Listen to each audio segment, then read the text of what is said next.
Hello, everybody. Uh, how's it going?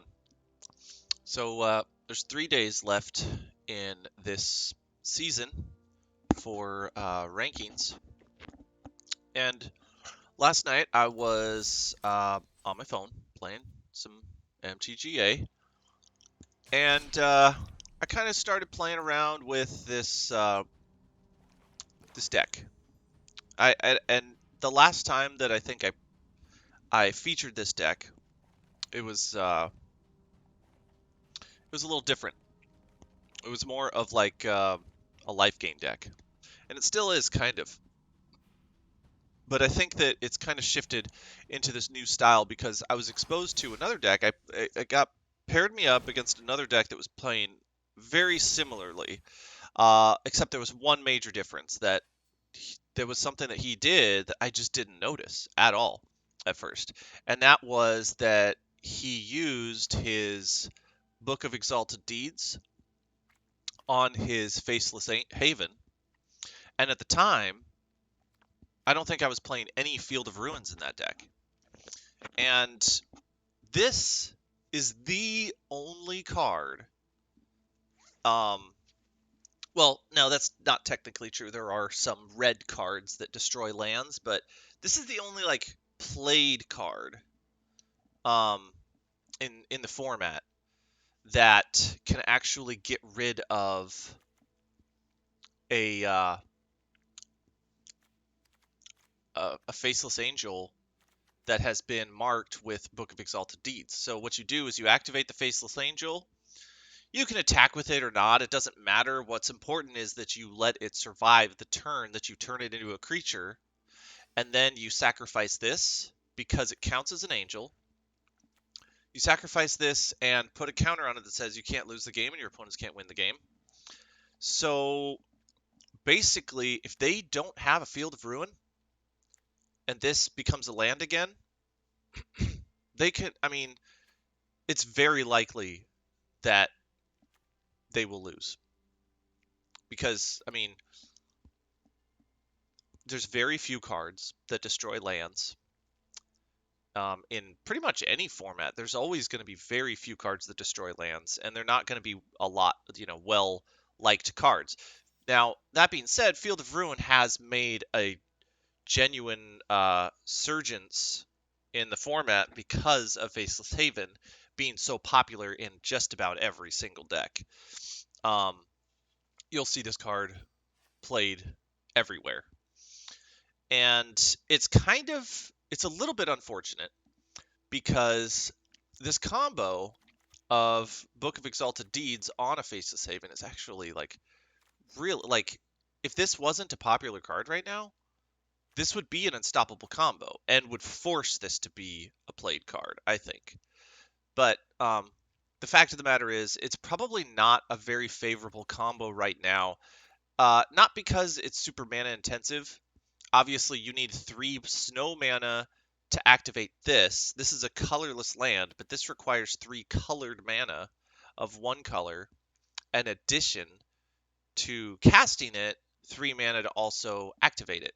So you literally need 7 mana to activate this and activate this. I mean, technically, you could do it with 6 mana. You could use this to activate itself, and that would be one of your snow manas. But you wouldn't get to attack with it, but that might not be an issue for you, right? So you could, on turn 6, activate this with itself, and then with your remaining snow lands, activate this, assuming you've already played it. So I took my mono white deck that was basically just a life gain deck. You know, it has the Potion of Healing, the Revitalize, and the Cosmos Elixirs and Cigar to Splendor. I took this deck that I had already in place, and I just tweaked it so that instead of playing the other land that turned into creature, I just went all in on Faceless Haven. So there's 4 of those in here. There's also 4 Field of Ruin, just in case. I mean, this doesn't have anything to do with the combo, but knowing that, I faced this other deck that I couldn't win against because I wasn't playing enough Field of Ruins. There's no, honestly, in this format now, there's no reason not to play this card. And if you can afford to play 4 of them, you should. You absolutely should. Even if you're not killing Faceless Havens with this card, you could be killing dual lands. You could be killing those other man lands. There's one of each color right now that all of them are pretty powerful, but in the very popular Izzet deck, it's that ward creature, right? The blue one that costs 6 to activate, and then it's got ward 3. That one's pretty hard to kill. That one is really annoying. Um, the Izzet deck's very popular for a lot of reasons, mainly being that with the Goldspan Dragon, it makes uh, the Epiphany card, Elrond's Epiphany, a lot easier to cast. So it just works really well with itself, being able to cast Elrond's Epiphany really early. Um, the only downside to an Elrond's Epiphany deck is that if you are not winning with, let's say, 2 Elrond's Epiphanies back to back, then you kind of putter out with that deck. I mean, those Goldspan Dragons are pretty powerful to play with, to be attacking with, but in a life gain deck, I think that this deck is well positioned to survive that type of deck very easily. It's actually pretty darn good against mono green, and it's pretty darn good against any kind of red burn or red goblin or anything like that, where um, it's like a race. Most of the matches are races. There's very few control decks besides the Izzet deck um, that are out there right now that are actually being played, from what I've noticed. But this deck is very well situationed for the meta right now, and I think that that's what makes this deck so powerful. The downside of this deck is kind of getting screwed, and most of the games that I've lost, it's been because I didn't draw one of these 6 wrath spells, which seems very unlikely, but sometimes it happens. Sometimes you get unlucky and you just don't draw the cards you need, right? These wrath spells are ultra important. Um, not so important for clearing the board, but even just getting rid of 1 or 2 crucial creatures um, that maybe have hexproof, or maybe like a Goldspan Dragon, they get mana every time that you target it. They get an extra 2 mana, and you don't want them being able to counter your removal spell just because you targeted the Goldspan Dragon. Um, it's super annoying to do. So like Fateful Absence, even though this card is an excellent white removal spell, against a Goldspan Dragon, this card sometimes falls flat on its face, because they'll get that as soon as it targets the dragon, even though it's an instant. It's like that dragon has built-in protection because they're going to be playing some counter spells probably, and as soon as you target it, it's going to give them another treasure token.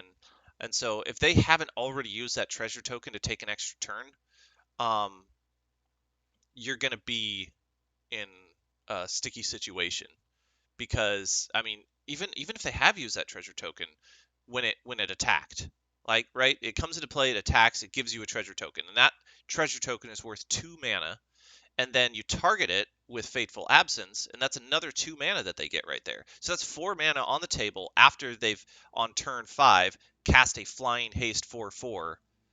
They get an extra 4 mana. It's ridiculous, right? Just for targeting it. So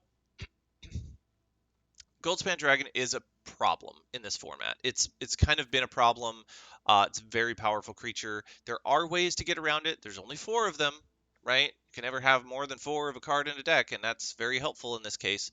But in a deck like this, that you are gaining a lot of life, you can get a little bit out of range of Goldspan Dragon and get away with Wrathing and wiping the board, even if there's just 1 Goldspan Dragon in play, or maybe there's going to be some Goldspan Dragons and some birds from Elrond's Epiphany. You get rid of everything on the board, and even if you can't do that, I mean, let's say they're not playing enough Field of Ruins. You've got this Book of Exalted Deeds in here. I added Search for Glory not only because it searches for Exalted Deeds, but and the the Protector Shield. It also searches for the Celestis, but that's not why I'm playing it, actually. It searches for Faceless Havens, not why I'm playing it. I'm actually playing this because it gains you 3 life, and when you cast it, most of the time, almost every time, you're going to be gaining 3 life with it, which activates Book of Exalted Deeds, gets you that Flying Angel, forces them to either have to remove it, or that gives you an extra blocker, which buys you another turn.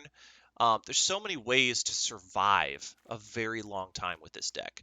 But the key thing is if your opponent, as long as they like the game that I played last night was really ridiculous. I wish you could have seen it because I got to almost negative 2,000 life, and my opponent was at like 700 life, and like he just didn't have any Field of Ruins. He just kept attacking with his army of angels that he was playing, and it seemed like he had a trick somewhere in there. Like maybe he had a Field of Ruin in his deck somewhere, but he played until he decked himself, and he attacked every single turn thinking that getting me deeper in the negative is going to help. It's not. I think that he was waiting for me to deck myself, thinking that that would win, and that's actually what happened to me the first time I was playing up against this combo deck that I saw, and I was playing this combo and I didn't even realize it. So the thing about this combo is that it's not going to happen every time, right? Other times, you're going to win because you're just gaining life. I added Celestis because it gains you life. It also draws you cards. What I like about the Celestis is it actually does let you discard cards. So if you have duplicates of some of these cards that you don't really need duplicates of, like if you don't need 2 Protector Shields. The nice thing about this is you can cast it for the God side, but um, if you have 2 Celestis, you can discard the other Celestis. If you have 2 Book of Exalted Deeds, I wouldn't advise discarding the second Book of Exalted Deeds if you have both, because you can um, activate it and then you can cast the second one because you have to sacrifice it to activate it. So there are some cards in here that you could get away with playing more of if you wanted to, but I think because of Celestis, like maybe I should be considering playing a third one of these, but the problem is what you're taking out. All of these cards are very functional. Um, it was a really hard decision for me to put extra lands in. Um, but this deck, I think most of the time that I was having problems with this deck was because I would have an opening hand of 2 lands, and then I would just like sometimes I would miss land drops, and you cannot miss land drops in this deck. You need to be pumping your lands as often as possible because this deck is very mana intensive. And anyway, since we're close to the close of this season, I figured let's give this a try. Let's see how um, this deck plays right now. At nighttime, like in the early evening, I feel like this deck has a lot of success. And then when it gets a little bit later, you start to see more Japanese players because they're starting at a different time of day. And I think that they are a little bit more prepared for a deck like this. I think that might have been when I was exposed to this combo. But again, let's just put the deck into play and see how we do. Maybe I don't post this. Maybe I lose all my games right now. But at least you'll get to see the effectiveness of. Hopefully, you'll get to see the effectiveness of this deck and how it can be very problematic for other decks, even some of the most well-played decks. Okay, so this isn't a bad hand, mainly because I have some castable cards, and 3 lands is a nice way to start. I can get that 3rd white with a Field of Ruin by, if I want to get this. And then once I've cast this, I can cast this, get an angel out of it. So this isn't bad. This isn't bad. It's a little slow, but this deck is going to be a little slow. There's no wraths in my hand, so that's kind of sucky. So this is a nice little 2-drop that you can play because you draw the card and then you save it to gain that 3 life once you've got the Book of Exalted Deeds in play. So he does have an uncommon land in play now. He's playing like a green-white... Oh, green-white-blue? Okay, that's interesting. So it's like a Bant ramp deck. He's probably going to have like those scoot bugs, that white-green creature, the 4/4 that puts lands into your hand from your library. Okay, what is happening? Oh, his deck sleeves are weird. Alright, so we got a third plane, so we're just going to go ahead and do that instead of casting the Field of Ruin, because we don't actually need to get rid of his lands right now. What's this? A Changeling. Okay, so he might be playing the party deck. Yeah, I think he's playing the Bant Party deck. So that's fine. You can play that deck. That's fine. I don't think... I mean, I'm still at 20. He hasn't attacked yet. Ah, Sunset Revelry. This is an excellent card. So eventually he's going to attack, and then we're going to cast Sunset Revelry and get way ahead, probably. Now, he's got 4 cards in his hand. He's been casting stuff pretty quickly, and that's kind of how a party deck works. But, yep, party deck. Yeah, very low cost. That's what I love about the party deck, is that everything is so cheap. You can get it out there, and then you can protect it really well with, like, counter spells that cost 1. It's crazy. Really effective deck. Oh, okay, but he's tapping out. That's good for us. If we only had a Wrath, right? There is 1 card in his deck that protects all of his creatures from Wrath, and we're hoping that we don't have that. He doesn't get that card. So what we're going to do here is Sunset Revelry. And if we have to, we could Potion of Healing, but I think right now Sunset Revelry is the way to go. I mean, we are at 17. We could theoretically, I mean, so this is going to be a 4/4 soon, or maybe he's going to turn this into a 4/4. So if that becomes a 4/4, that's 4, 8, 9, 10, 11, 12 damage, and then we'd be at 5. I don't think we want to be there. I think that we want to cast this, gain 4 life, get some creatures in play. Now if we waited until after we cast Book of Exalted Deeds, we would go to 5, unless he played something with haste, which I don't think he has. But we would go to 5, and then we Sunset Revelry. But what if he countered this? You know, we'd be really screwed. So I think it's safer to do Sunset Revelry. Why don't we take risks? Why don't we play Book of Exalted Deeds? We'll go to 5 next turn, and we'll just see. I mean, I don't really care about losing this game. I just wanted to showcase some of this stuff, and let's see if this pays off. Oh, both creatures became 4/4s? That's problematic. Okay. I wasn't expecting that, actually. I think any number of target shapeshifter creatures. Wow. Okay. That's really good. So that's very problematic for us. Should have taken that into account, but honestly, not sure if it's going to make much of a difference. The turn after this, he's going to be able to just kill my angel that comes into play. So that's also a problem. We are going to gain 4 life. Oh wait, are we going to live through this? Oh, just barely. We're at 2. Okay. He's got a card in his hand and 4 mana open. Could be a counterspell. Okay, that's not really much of a help, but it maybe will be a help. We'll see. We're gonna Sunset Revelry here. Hopefully he doesn't counter it. Nice, he didn't counter it. Okay, so we're gonna get a little life out of this, and we're gonna get an extra angel. We're gonna get an extra blocker.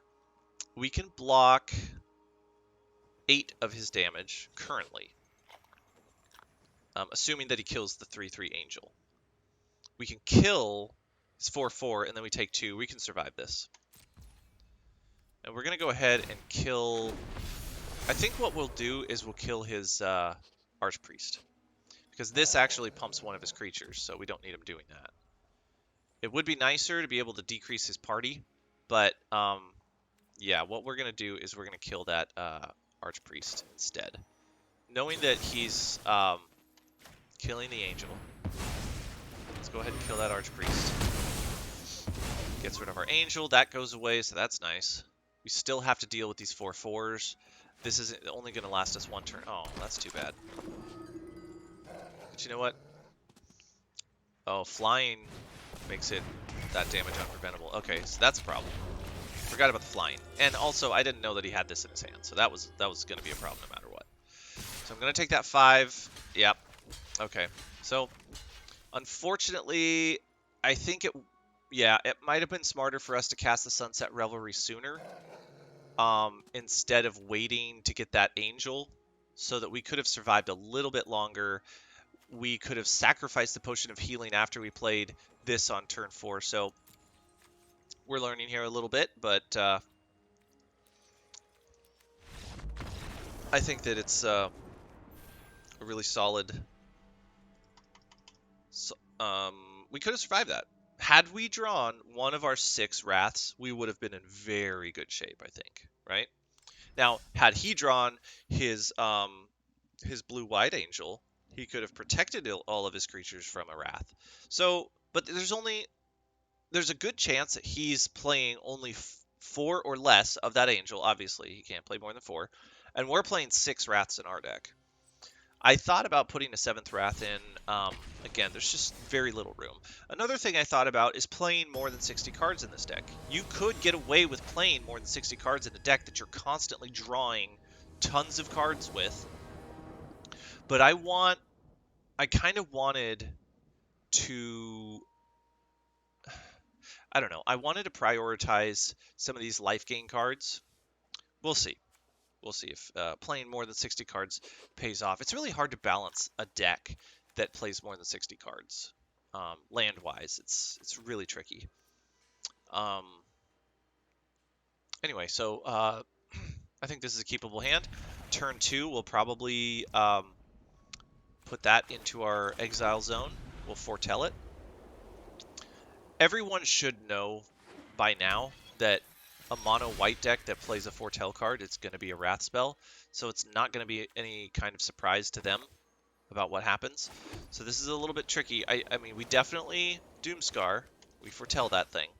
He's going to know what that is, but it's okay. Okay, so he tapped out. That's good for us. Unfortunately, it's only turn 3, and we can't really do very much. We could draw a card with Sunset Revelry. We won't get any creatures, we won't get any life, but it will draw us a card, and that can be useful. I think that maybe we save the mana. Maybe he's got one of those eggs, one of those egg creatures that turns into a dragon, and we could Fateful Absence it. Assuming he doesn't have like a 1-cost counterspell or something like that. These are instants, so we can also do this at the end of the turn. So I think that what we do is we just pass. We don't cast Sunset Revelry just to draw a card. We can get a lot more out of that card later. Okay, yeah, that was kind of expected. He's going to play that. He's going to exile a land. He's going to play that exiled land. And then he's just going to pass the turn, because I don't think there's anything that costs 1 red in his deck. He might be playing a burn spell.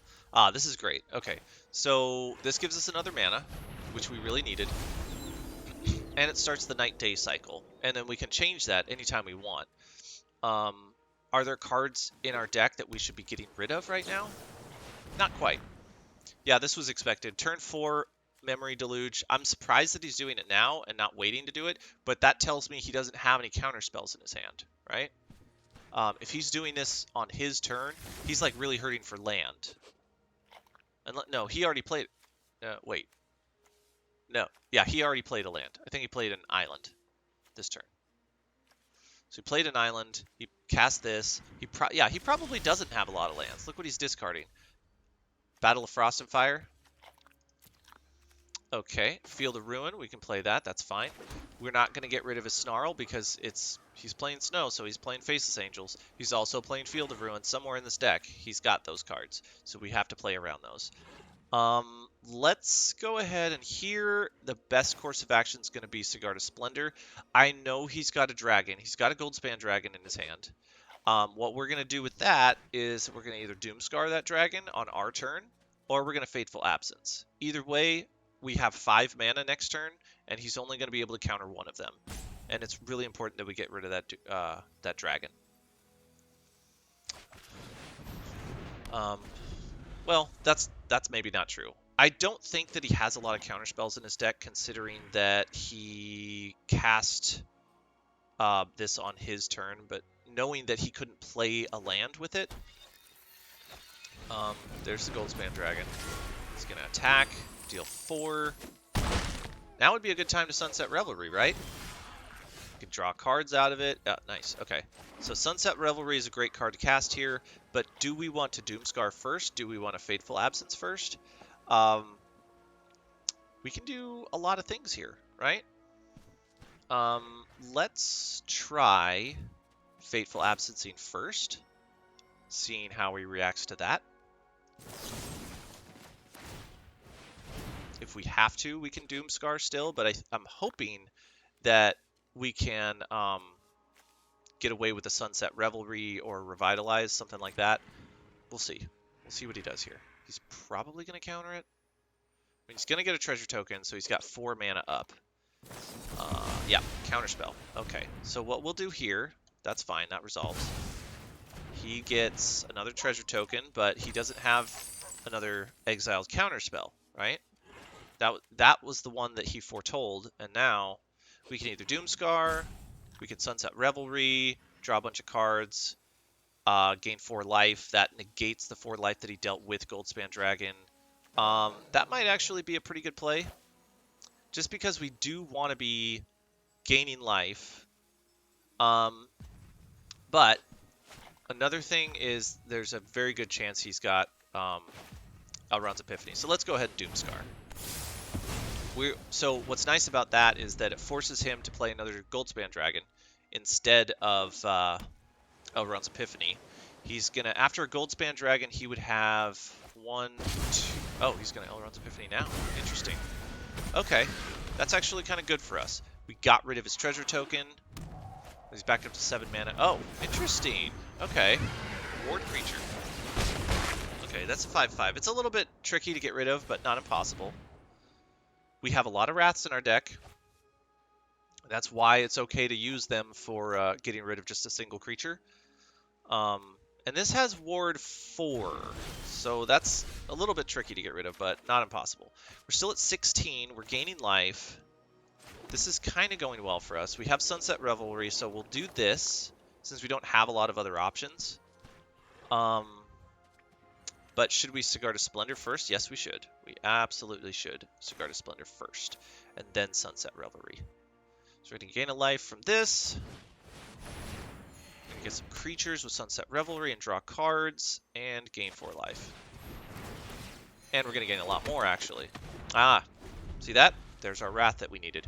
We're totally going to cast that Wrath. Hopefully he doesn't have a counterspell for it. If he does, we're going to be kind of screwed. But I think what he's probably going to do is Memory Deluge because...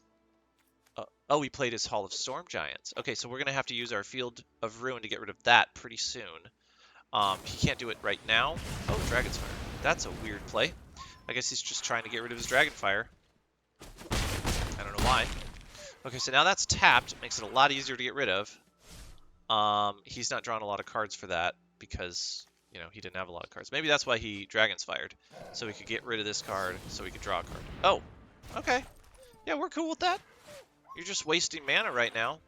You don't have an exiled, you don't have a foretold counterspell in your hand. You will be learning... oh. Wow, okay. So maybe we save the Doomscar? Oh, no, we don't. We just cast it. Because we have... well, maybe we don't just cast it. Hold on a second. Let's think about this now. We can Sigarda Splendor. Let's go ahead and first get rid of... hold on. Let's tap this for 1 for mana. Then we're going to get rid of this land. It's going to leave 1 extra land of his untapped, which kind of sucks.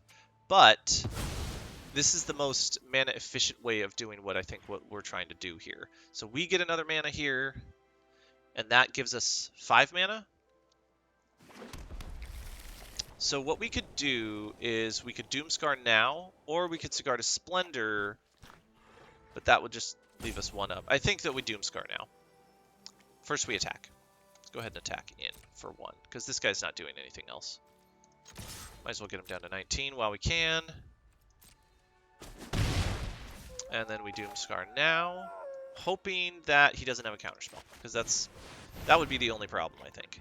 He has that other spell that costs 7. Oh, he does have a counterspell. Okay, so this might be okay. He's going to tap out for that 7 cost card. right? He's not going to have another counterspell after that, for sure. Oh, he's Memory Deluging instead. Okay, he already played a land. He's not going to have enough to counter this Wrath, for sure. We're going to have 4, 5, 6, 7 mana, so that's not enough to Sigarda Splendor and Doomscar. We would need 2 more mana for that. If we draw a land, it still wouldn't be enough.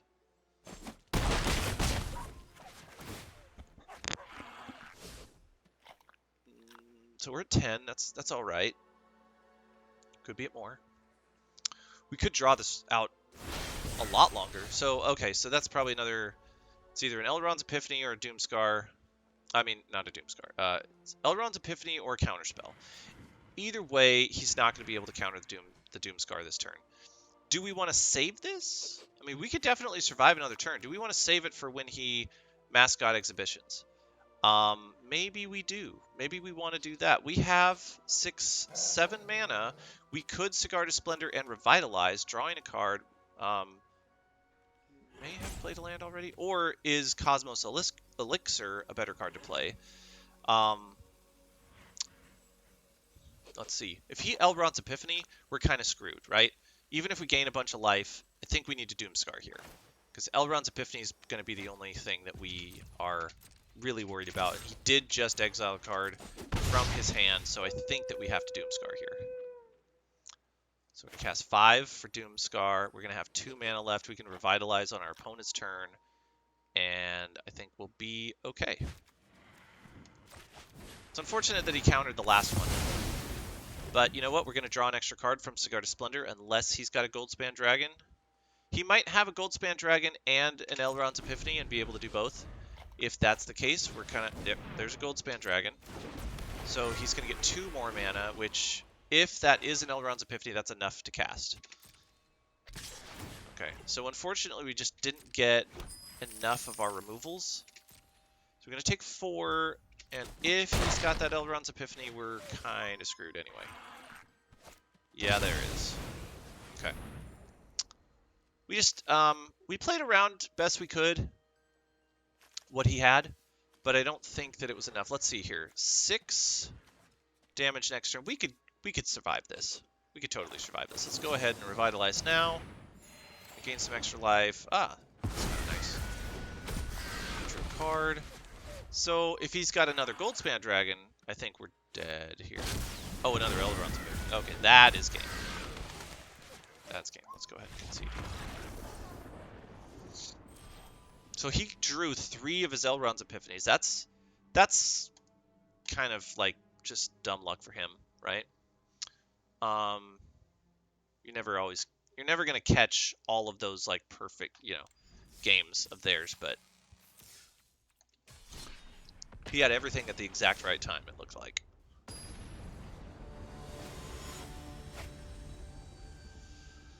Pushy mark.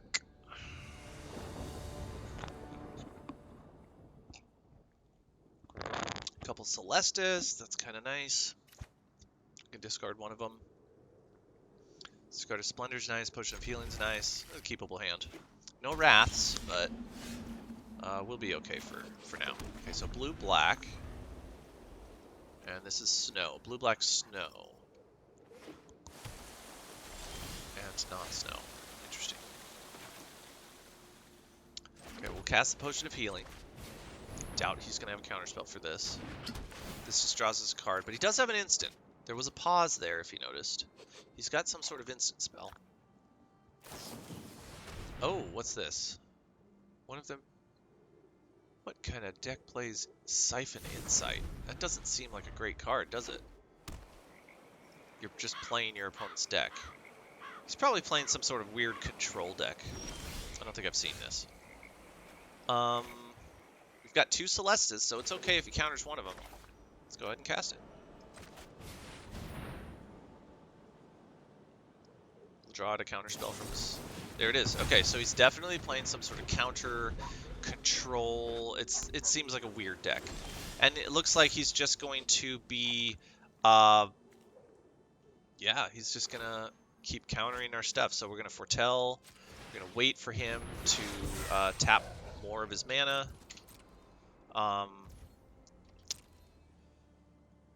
This is kind of an annoying deck to play against, right? Oh, okay. What are you going to do with that? Top 2 cards. He only gets to look at 2 cards, and then he exiles one of them face down. Ah, okay, so he's tapping out for this. We've got a Doomscar. We have a Fateful Absence, but we don't have an extra 4 mana for the ward cost. So it might just be a Doomscar here. Kind of unfortunate. Maybe we can't afford to allow this thing, or for him to untap his mana, so we're just gonna have to Doomscar. He might have done that just to draw out the Doomscar, you know, because he has 1 creature. I don't think I've played this against a deck like his before, so I'm a little bit blind here. Okay, so it's 4-3. We have answers to that. We've got 4 of our land destruction cards in our deck, and there's 1. So we'll go ahead and do that, because he can't do anything about this yet. There's nothing he can do to stop me doing this. So we're going to do that. We're going to get another Plains, which is really great. Oh, he's tapping his land. How clever. Not especially clever.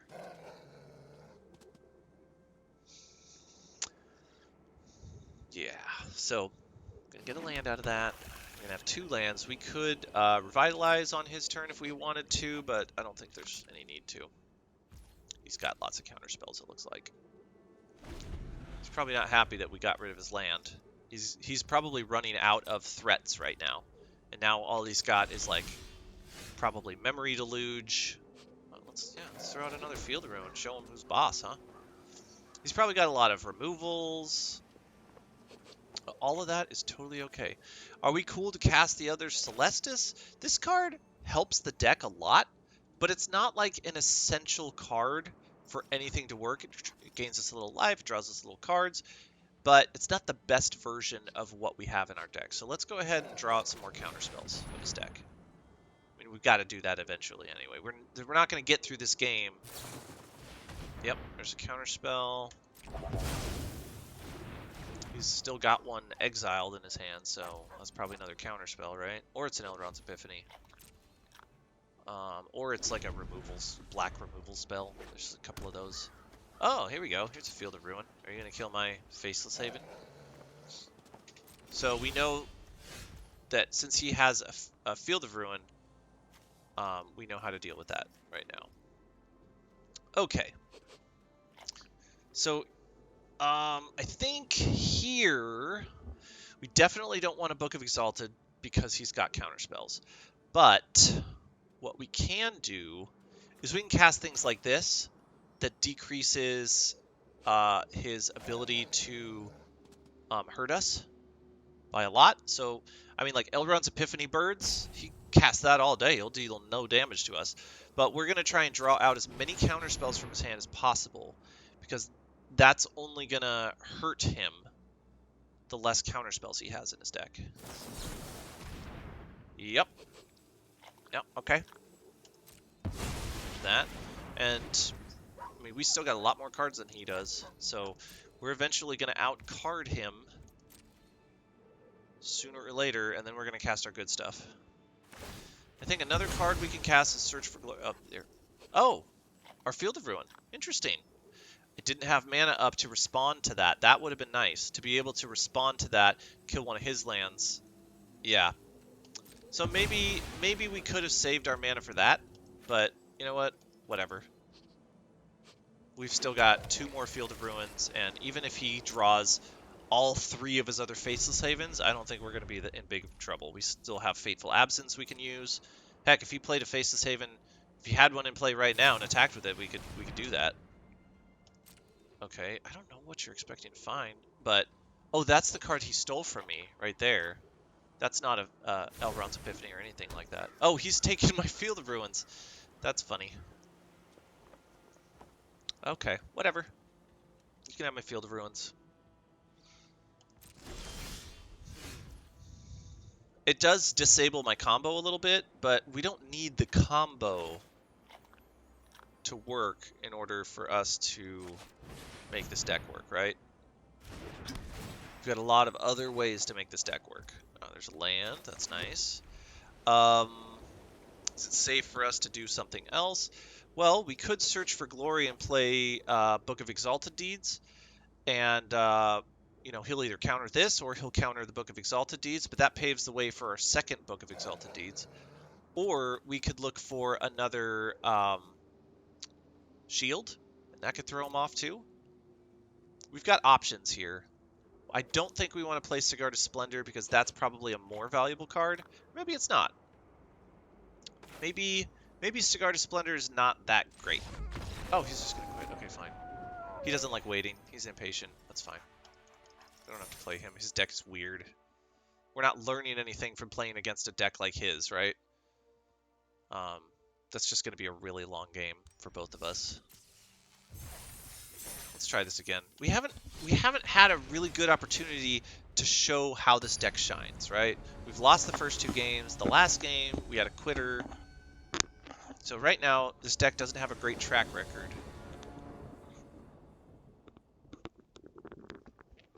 I'll tell you, talking through these games actually helps me play a little bit better, I think. When I'm playing on my phone, it's like I just care so little about what the outcome is. I'm paying very little attention to it, so I don't know. It doesn't seem like I do as well when I'm playing on my phone. But here, when I'm in front of you guys, like I notice my player errors a little bit more. Okay. Nice. Okay, so that'll activate our Sunset Revelry really nicely. We wouldn't draw a card because we'd have 6 cards, and he's got 5 right now. So let's Potion of Healing. We have a target for our Field of Ruin. That's a creature land. Oh, nice. Wrath. Okay, so we're definitely going to be wrathing soon because he's got... Oh, he's playing more of like a red-black spells deck, I think. Another one of these guys. Ow. Okay. Great targets for a Doomscar. Okay, nice. We are going to go ahead and do this. Should we get rid of his Eye Tyrant now? I don't think it would be a great time to do that. We're at 14. He could explode with a bunch of damage at some point. This will, you know, let's say he does something crazy. This is going to ramp us a little bit so we can hard cast Doomscar and not have to foretell it. Let's go ahead and Celestus now, because that's going to set the day-night cycle. It's also going to give us a mana to Potion of Healing if we have to. We try and save these for when it benefits us the most. Like if we have a Book of Exalted Deeds out and we get an Angel out of this, that would be ideal. But if we get into a really hairy situation where all of a sudden he's playing like some crazy combo. Okay, so that's pretty cool, right? Look at the top X cards of the library, exile one of them, put the rest in your layer, you may play the exile card. So actually, he's not going to be able to really make that work for him very well this turn. Even though I lose life, he's going to exile cards from the top of his library. Yeah, he's not going to be able to really do anything with that. He can't cast it. Even if it's a land, he can't do anything with it. Now, we'll take the board. That's fine. We'll be at 10. 10's not too dangerous to be in, knowing that we're going to wipe his board next turn. He may just quit after wiping the board. I've seen that happen a lot. Oh, he's got a Duress. Well, he can't cast that, can he? Too bad, so sad. Do we need to Potion of Healing? This is one opportunity we have. We have 2 other Potion of Healings. I think maybe just to be on the safe side. We haven't really done much of doing things on the safe side yet. And why don't we try that? Why don't we try doing things on the safe side now? Okay, so the safe thing to do, obviously, wipe the board. We get 3 for 1 here. Would have been nice to be able to foretell this and cast it for a lot less so we could do more stuff. But, oh, interesting. Okay, so he's not, okay. Got another Doomscar, cool. Okay. That's good news for us. We're going to Field of Ruin. We can... Okay, so we have some options here. He's got 4 cards in his hand. Let's exile Doomscar, and then let's Sunset Revelry. How's that sound? Draw a card, get 2 creatures, and gain 4 life. Oh, he's gorgeous. Yeah, he wasn't happy with that game. I still haven't let this deck shine through yet. I really want to be able to let it shine through. I want to show you this deck performing at its best. Because when it does, it really works. It really does work very well.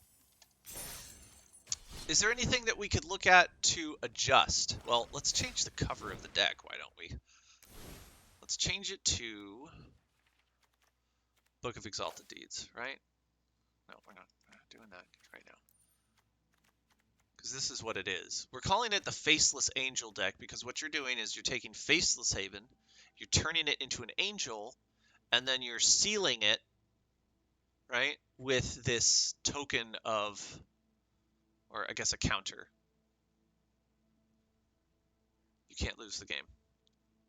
I don't know what the lore is of like what that would be called. Like, so there's an angel reading a book, and then she now has the knowledge of life and death or something. But if she's not reading the book, then the book just puts angels into play. It's really confusing. But this is the deck. It's all about Book of Exalted Deeds, right? Maybe we should have a third one of these in here, knowing that we can Celestis one of them away. Sigard's Splendor is nice.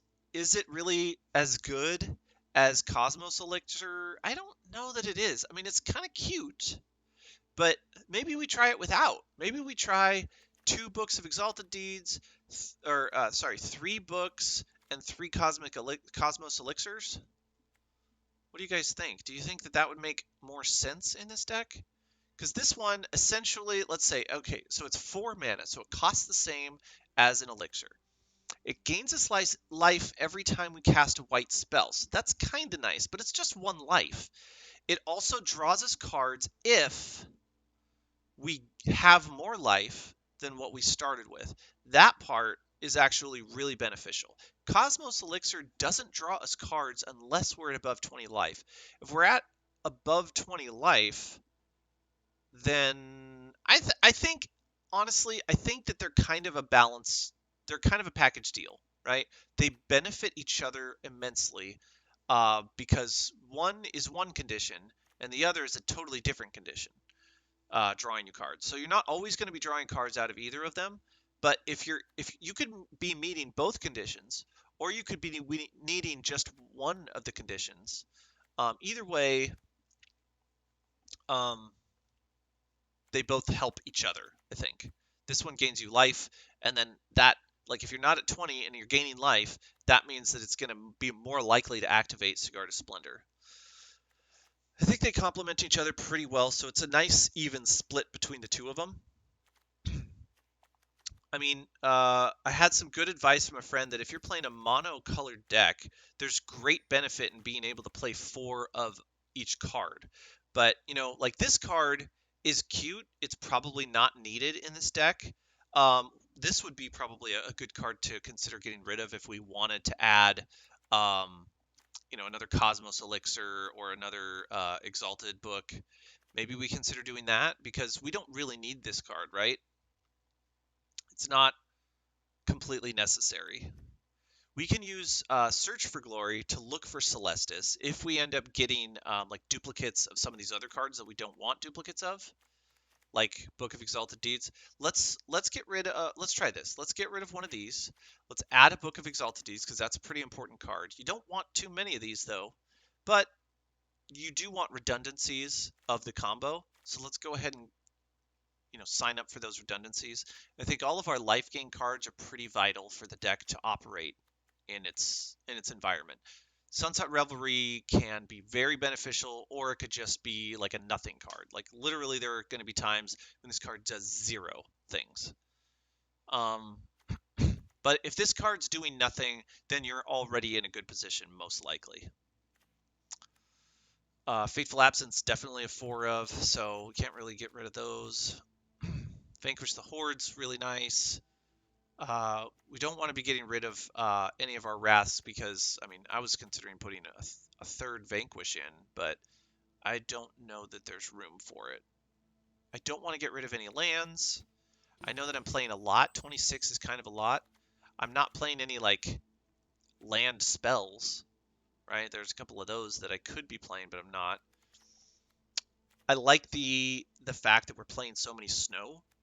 So I like, because we're playing 4 Field of Ruins, I feel like we should be playing more lands in our deck than normal. And also our curve is a little bit high. Our curve's weird, right? Just, I mean, it doesn't seem high, but it is. I mean, when most of our deck is like 4 drops, or you know, on our, like we're ramping up to a Wrath spell. I don't know. It just doesn't seem like our curve is in a great place. We could get rid of one of these for another Cosmos Elixir. But this is really kind of nice to have at times. I like being able to shield myself and really muck up the game for the opponent, right?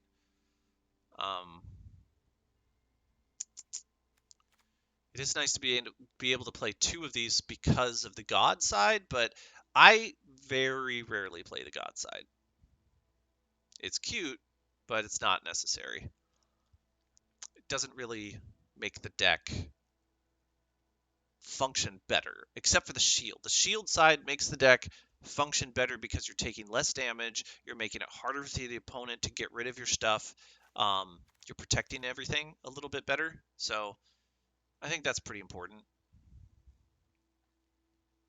I think there's a card that like gives you hexproof or gives your permanents, makes it harder for your permanents to be targeted. I can't remember what that card would be. Could do a search, but I don't really want to get too into that. Let's not make too many more changes. Let's just keep it as is. It's hard to balance. It's a hard to balance deck, but let's keep plowing through. So we've got 2 losses and 2 wins.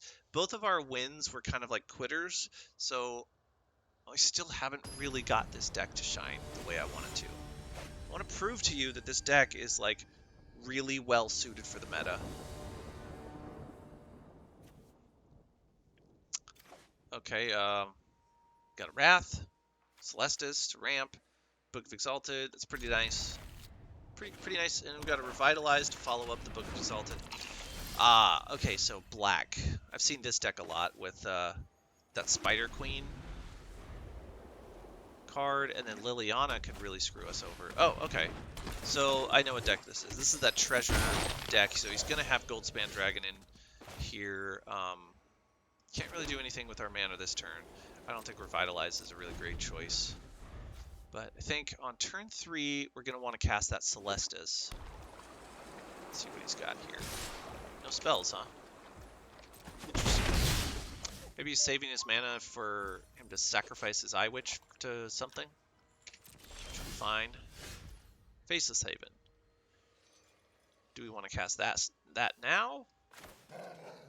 As a rule of thumb, generally, I cast this on turn 3 in more aggro decks, because then you can use it on turn 4. But in this case, having Book of Exalted Deeds, I think you don't need to Faceless Haven really quickly. I think ramp is a little bit more important. Let's hope he gets more creatures out so that we can vanquish the Horde a little bit easier. Let's see, he puts 1 more creature out, and then next turn we'll be at more than enough mana. Oh, he's taking creatures away. Oh, maybe we should save our Wrath for that, huh? That'll be nice. Right now he's only got 5 mana. I'm guessing he plays a Goldspan Dragon here, because that would be a 6/6. That would be amazing. Oh yeah, there's his Goldspan Dragon. 6/6 attacking. So we're definitely going to have to vanquish the Horde if we can. We don't have enough mana to do it. Oh, lucky us. Look at that. Ooh, double luck. Get an extra life, or we get an extra mana out of it. Not that it matters.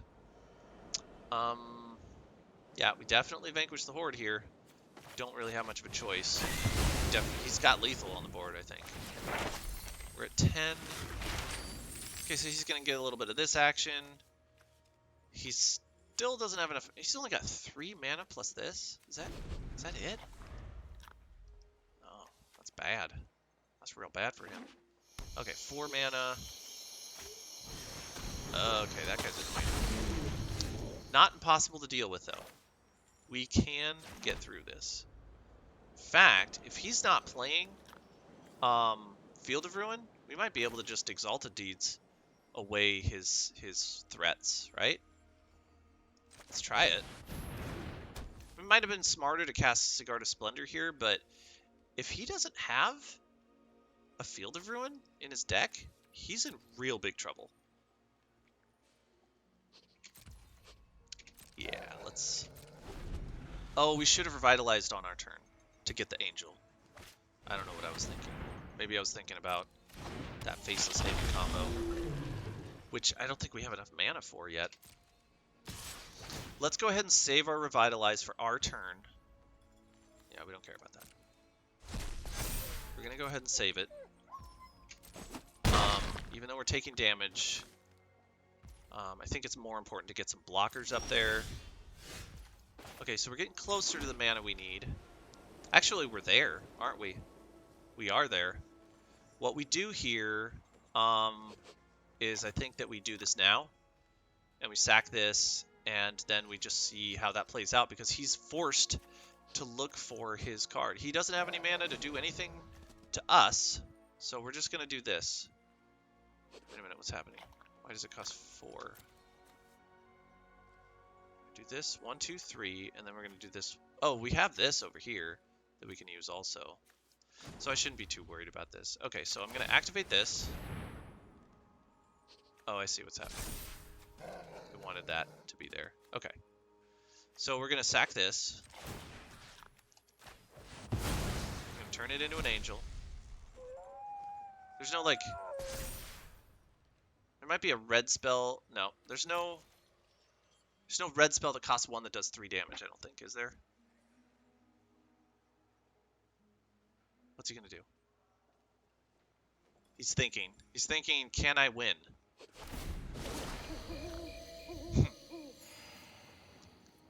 Yes, we're going to draw a card and discard Celestis. Yeah, he needs a Field of Ruin in order to win, because there's no other way for him to win. If he has a Field of Ruin in his deck, we're screwed, right? Because we're going to start getting into the negative, and we don't have a Wrath to crawl out of.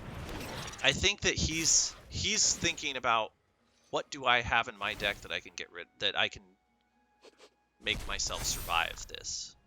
He doesn't really have a lot that he can do unless he has a Field of Ruin. Or, I mean, he is playing red, but more than likely he's not going to have the spells he needs to make it work. Like, he's not going to have a land destruction spell in his deck, right? It's going to be a Field of Ruin, or it's going to be nothing. I'm guessing.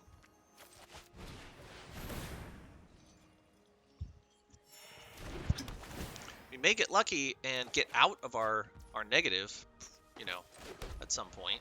That would be kind of nice. And we have enough to destroy a creature of his. But these things can give themselves indestructible. So that's going to be hard to get rid of unless he taps out. No, unless he gets rid of all of his creatures. We have to get rid of all of his creatures first, and then we can start getting rid of his predators. It's a little bit complicated. Let's hope we get there. Nice. What can we get rid of? This isn't a bad card to have. Fateful Absence. I'm going to go ahead and get rid of this because what we need is Wrath spells. And this doesn't draw us cards like Revitalize does, and it doesn't gain us life either. So, since we can't get rid of his one threat with that card, we're going to get rid of Fateful Absence. Oh, he's got 3 of them. Ugh. Freaky, right? How long is it going to take for him to get to a Field of Ruin, or realize that he can't win without one if he doesn't have one? I don't know. We'll see. It's funny, right? Okay, no need to gain life here. But we are going to start like cycling through a bunch of cards pretty quickly. I think. Let's go ahead and do this. It's not tapping our colorless mana. Like, we're definitely not using this to activate as a creature. And we're not attacking this turn for sure, so let's tap our colorless mana. The auto pay does not take into consideration that we're not functioning that way. Okay, so this came into play, so that's good. Why don't we turn it to night? Because we can find our spells a little bit easier that way. Let's turn it to night, and then it'll turn back to day after we've cast Revitalize. Or if we get a chance to. Maybe we won't. Search for Glory will get us there, right? We're going to discard this. So what we're looking for is another... probably another Book of Exalted Deeds. Yeah, our second one of those, I think, is what we need right now. It'd be nice if we had our elixirs. Then we could draw everything we need. We just have to cross our fingers and hope that he doesn't have... oh, we also need Wrath spells, but we're not going to find that with Search for Glory. We're going to find another Book of Exalted Deeds as a backup, I think. It only works as a sorcery, but... yeah, we don't care about that either. What's going to happen is we're going to deck ourselves before he even gets close. And then we're just, I mean, like, again, if he doesn't have a Field of Ruin, there's not anything that he can do, I don't think.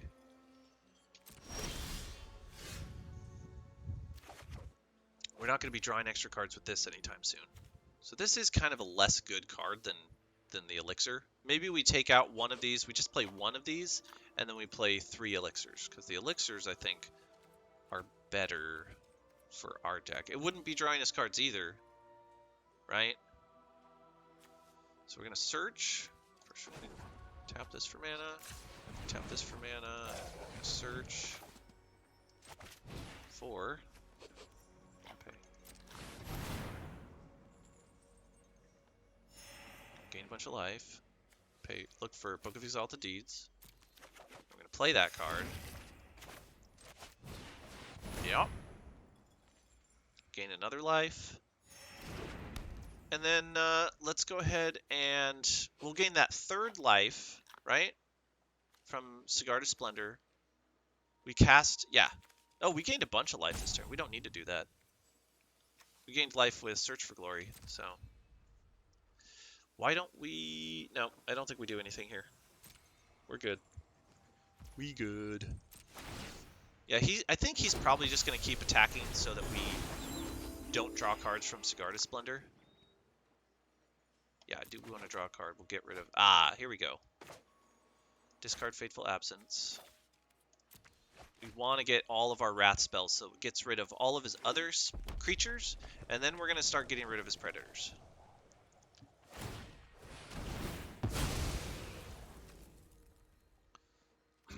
Okay, that's fine. He's looking for his Field of Ruin if he's got one. Wonder if he may not even realize it. See, it's funny, we were playing 2 opponents the last 2 games, and they just quit before I even got to combo at all.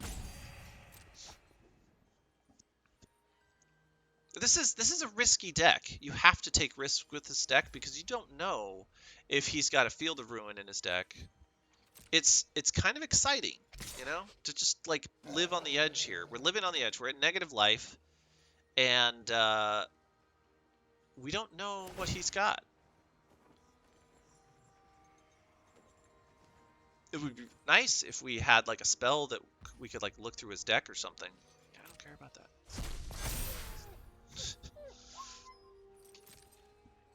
Are we gonna block? We don't need this creature. We're just gonna Wrath next turn anyway. Might as well draw an extra card from Cigar to Splendor. I don't know why he didn't attack with everything else. Does that make sense to you guys? Ooh, look at that. Turn to night. Could draw a card for that. I'm gonna draw a card for this. What is this guy doing? really. He's looking for that card. You know he's looking for a Field of Ruin. Yes, I want as many Wrath spells as possible. Let's get rid of the lands. Oh, we get another land anyway. Why don't we hardcast this? We don't have to foretell it. Let's hardcast this now. Force him to sacrifice his creatures. This might not be the best thing to do. I mean, he does have to sacrifice multiple creatures. See, he got rid of one of his predators. Now he's going to have to get rid of another creature in order to make that other one indestructible as well. It's kind of funny, right? Okay, so now he's got those two creatures. If we get another one of our Wraths, then we'll... let's see.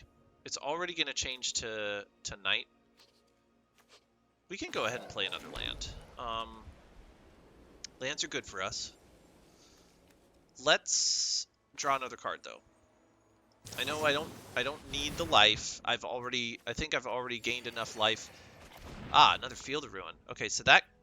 I don't think that having a Field of... Like, you can't target his Field of Ruin in response to him playing it. That doesn't work because, I mean, even if you could, he could just, in response, use Field of Ruin. So, you can't protect your Faceless Haven from a Field of Ruin, no matter what. It's just, you can't do it. I just really wish I could search his deck and find out. Not knowing is scary, right?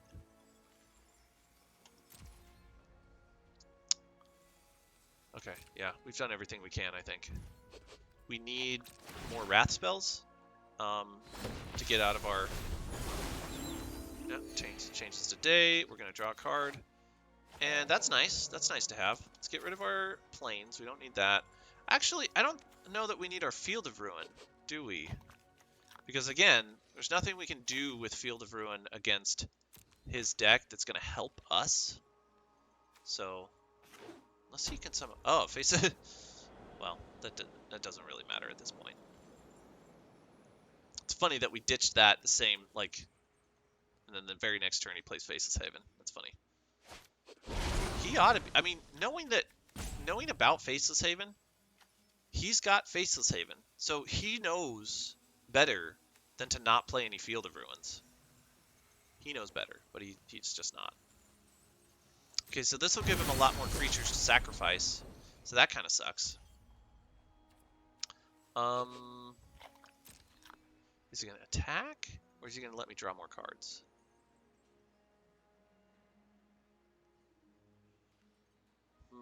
Yeah, I don't know. If he attacks, have we gained enough life to where if we Potion of Healing, we still have more life? Oh, he is letting us draw. That's cool. Yeah, I like that. We'll just leave it be. It is more life than 11, that's for sure. So now it's at 4. Ah! Doomscar. Beautiful. Let's go ahead and Doomscar. Nope, we're going to tap these for mana. Doomscar. Yeah, we're going to Doomscar now. And then we're going to Sunset Revelry afterwards.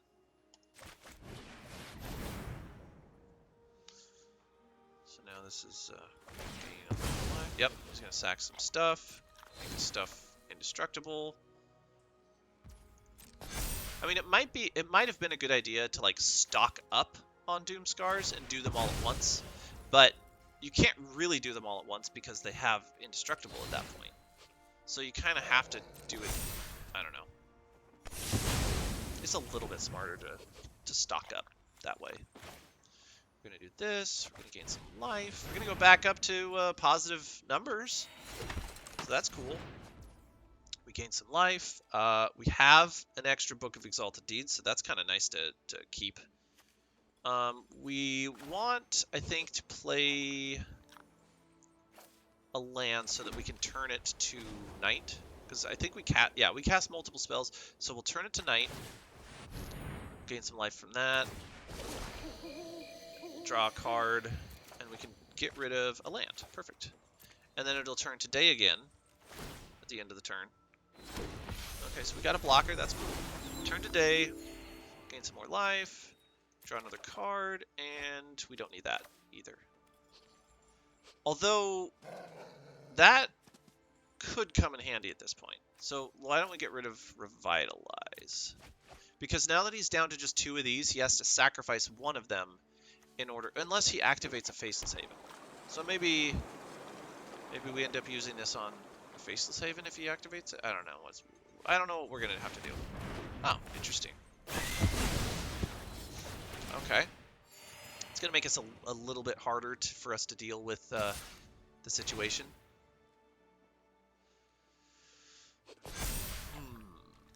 6 damage, puts us at -1, I think. Oh, okay, so we still draw a card. That's good. But a Field of Ruin. Oh, perfect. Okay, so what we'll do is we'll Field of Ruin, get rid of his Faceless Haven, right? Sacrifice, destroy Faceless Haven. Okay. Cool. Okay, get rid of that. You don't need that.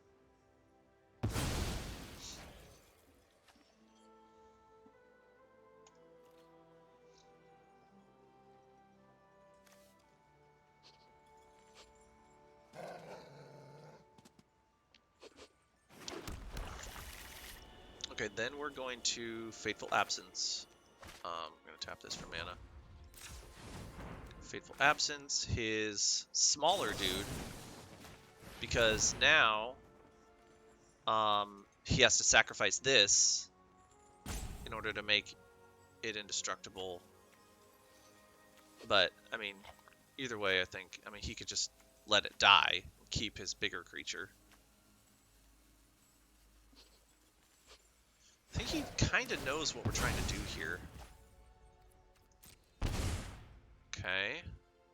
Did we take a damage from something? Oh, this thing.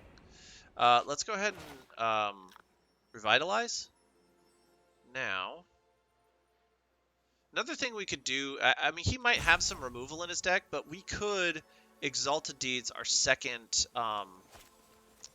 Faceless Haven at some point. We're not going to do that yet. We are going to Revitalize this turn. Draw us a card. And I don't think we want a Celestis. Ah! That's very good for us. Yeah, I'm always happy to see an Elixir in this deck. We're going to get our Angel, which is nice.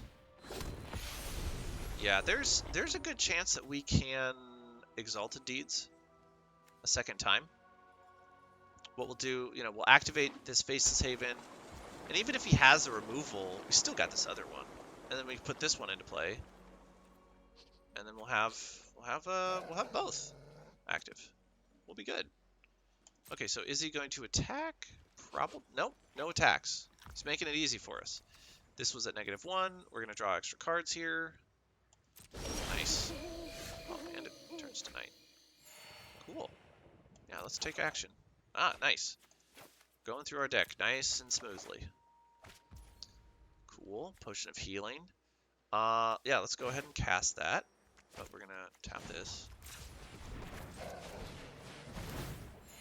How much removal do you think he has in his deck? He's got 3 cards in his hand. Ooh, a Field of Ruin. Is that gonna help us? I don't know. But we are at 7 now. So that's useful. Why don't we go ahead and try it? I mean, he might have a removal in his hand. Instant speed removal. If he does, then we'll lose a Faceless Haven. Do we want to risk that with 3 cards in his hand? I don't know what the cards are. He's not removing any of my angels. I think he's waiting for me to run out of cards. He's still got 35.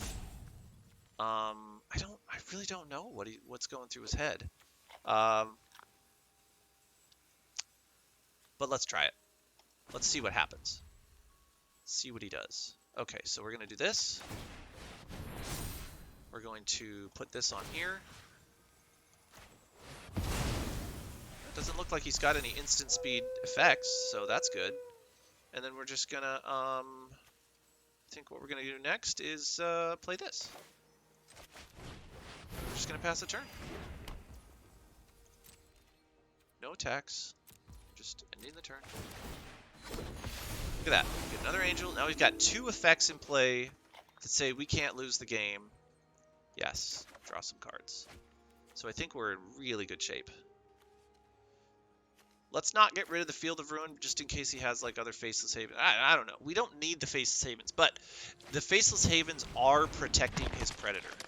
So the Predator is a problem only because it's hard to kill, and it could be the reason why we go to below 0 life. I think the bigger threat here is running out of cards than going back to 0, because we have blockers, because we...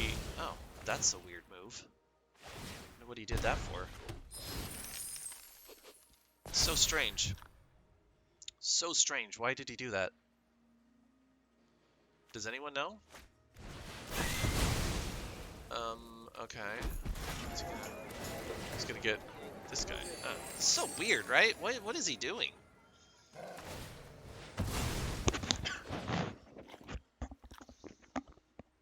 There's really only one thing that he can do to secure a win, and that is a Field of Ruin. Or I mean, he has to destroy my land somehow. This is exactly what I meant by showing off the deck, right? This is how the deck is supposed to work. Absolutely. Okay, so what we can do here is we can vanquish the Horde, and then in response to him creating this indestructible thing, we can Fateful Absence. That'll really piss him off. Let's go ahead and add all of this as colorless. Vanquish the Horde. And then he's going to sacrifice this guy. And we are going to Fateful Absence. It's funny, we may actually win before we deck ourselves. Okay, so now he's activating this, so we're going to Fateful Absence now. And he doesn't have anything left to sacrifice to give him indestructible. So that's beautiful, right? Yes. That is beautiful. And we are going to get an Angel. I don't know if we cast enough stuff to gain enough life this turn with Sigarda's... what did we cast? We cast 2 spells, so we just have to cast 1 more spell or gain 1 more life, and then we get an Angel. Let's go ahead and Celestus, because that's going to turn it to night, and then it will automatically turn back to day, because we already cast 2 cards. So there's a lot of comboing here, right? A lot of things are happening. We don't need that Field of Ruin after all. I don't know why we thought we did. We didn't. We're going to get an Angel here. We're going to gain some life. We're getting further and further away from losing even if he destroyed both of our lands, which doesn't look like he has the ability to do. Let's go ahead and discard the land. I don't think we need that. We can still benefit from Sunset Revelry by drawing cards, getting creatures, and gaining life. We do all the things with this. Oh no! He's going to get back one of his Predators. No? Why does he... I think he just wants to draw cards. I think he's thinking that maybe if he draws an answer, which there's only one answer, dude. There's only one. And I don't think that, I mean, you can't play more than one in a turn, and even if so, if he played one Field of Ruin, got rid of one of my Faceless Havens, then I have a whole nother turn, because he can't play more than one Field of Ruin in a turn. So this is exciting, right? We're finally getting to see how this deck maneuvers. Yep.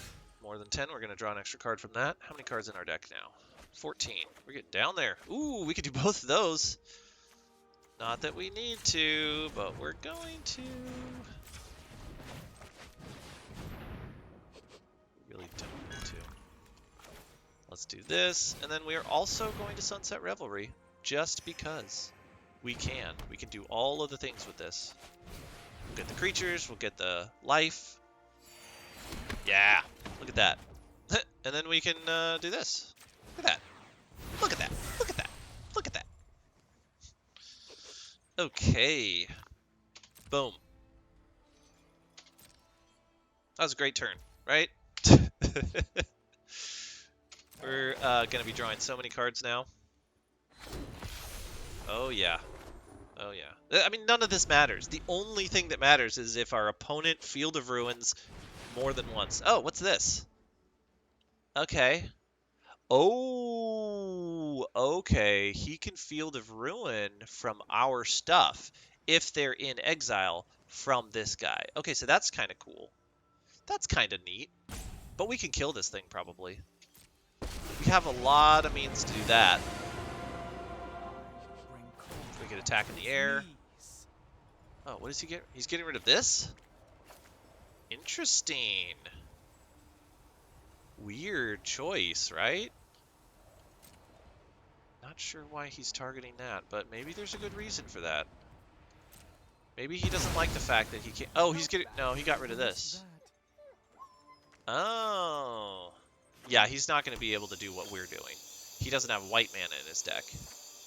He would need white mana to do that. And I think that... Oh, okay, so he is destroying all creatures. That's good. Okay. Oh, but he forgot that we could just kill it with Faceless Havens, right? Unless he gets back a creature. Ah, okay. Yeah, what we're gonna do is we're just gonna attack in with all of our faceless. Well, not all of them. 2 Faceless Havens. He's gonna lose this guy, and he's also gonna lose his Planeswalker. Oh, okay. So now we're. Okay, so that makes it a little bit trickier. So what we'll do is we'll Doomscar, and then we'll attack in with our Faceless Havens. Perfect. Okay, nice. Okay. Okay. Nice. Okay, so I don't know if this is going to do anything, but this will sure do something. Okay, so we're going to tap one of these. We don't need to be attacking with all of them. We're going to destroy all creatures. We're going to turn our Faceless Haven into a creature. Maybe we'll do both. He's completely tapped out. He's not doing anything. So he's got a treasure token. That's good for 1 mana. What's he going to do with 1 mana, though? Nothing. We're going to activate this. And we're also going to activate this one. Because we can get away with some damage here. We're going to attack here. We're going to attack here. He can't do anything about this. We're getting rid of his Planeswalker that poses any kind of threat. Because there is a way that, let's say, I don't think we have any Field of Ruins in our deck, but let's say he was able to, yeah, we've got all the Field of Ruins out of our deck. He could have used our deck against us, theoretically. But that might have been his Hail Mary, you know?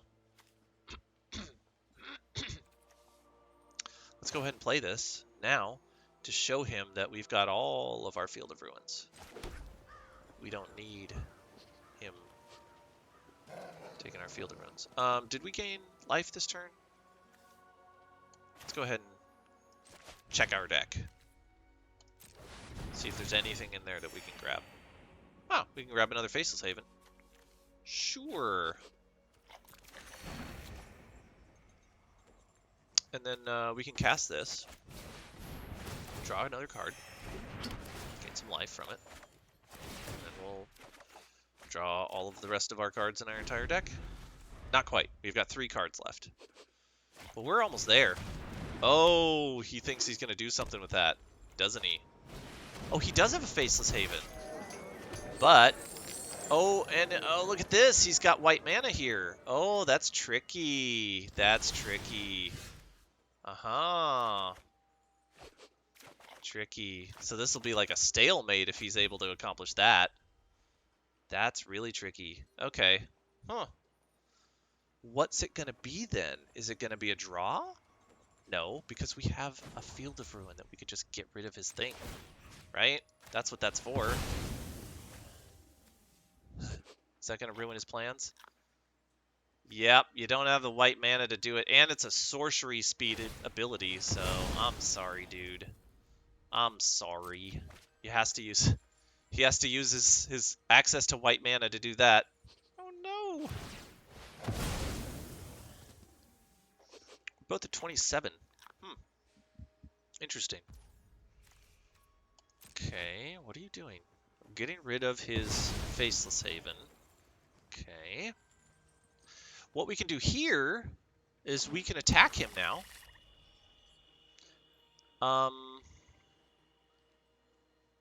Let's play another Faceless Haven. Tap it for mana. We will... Should we Doomscar first and then attack with our Faceless Havens? We don't really need to do that. Let's foretell this for now. We'll save it for later. We could Sunset Revelry now before we Faceless Haven. Gain... no, we won't gain any life, but we will get 2 creatures. And those 2 creatures might end up being something we can use for something, you know? Let's go ahead and activate this. I don't think we have enough mana to activate another. No, we don't. So let's go ahead and attack with this. Look at that. We're up from him. We still have to protect our Faceless Havens. I thought that was an interesting little maneuver he did. Getting rid of, taking our Book of Exalted Deeds with his Planeswalker. What's interesting is that, this is something when I was deck building, Blood in the Snow, I don't think we'll ever be able to get back Tybalt as a Planeswalker. Because the Tybalt costs 7 mana. And this, you have to be able to spend 7 mana, or 7 snow mana, in order to get back him as a Planeswalker. Otherwise, he just comes back as a creature, I think. Okay, so that's interesting. He gets more treasure tokens with that. Okay, but he's down. He needs more Faceless Havens. How many Faceless Havens have we gotten rid of? 2? Just 2? There's a good chance he's playing more than 2. He's at 23 cards. He's got a lot of... okay. Yeah, he's going to destroy all creatures. That's fine. He's going to kind of hurt himself here, isn't he? Oh, Goldspan Dragon. Oh, he's getting lots... Okay. Okay, so there is a small chance that he can combo with our stuff. The same way that... Okay. So this is a slight oversight. Tybalt can actually make the deck a little bit tricky, right?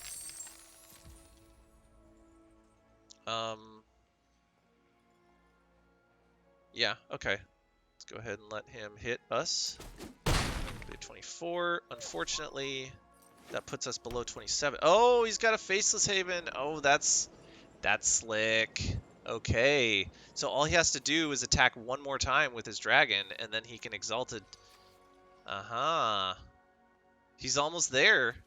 Wow. And then it'll be a tie. And I don't know how he's going to get himself out of the tie. And we are all out of Field of Ruins, aren't we? Okay, I don't know what he's doing. He already attacked. He can't do that. He doesn't have enough white mana. Oh, no, he does. He does have enough white mana. Okay, yeah, he did it. He was able to do it. And we are all out of Field of Ruins. So let's see how this plays out. I mean, I don't know how it's going to play out. I think it's just going to be us running out of cards, him running out of cards. I don't know how this is supposed to work now. He can't lose the game. We can't lose the game. I think it's just sort of done now. Let's just keep passing the turn and see what happens. Man, he was able to pull that off pretty nicely. Pretty slick.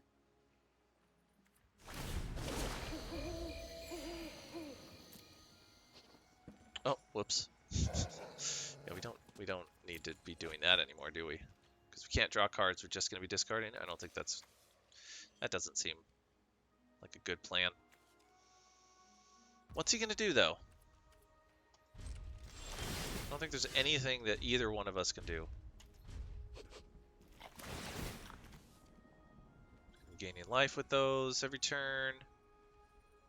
He is not going to be able to deal a bunch of damage to us.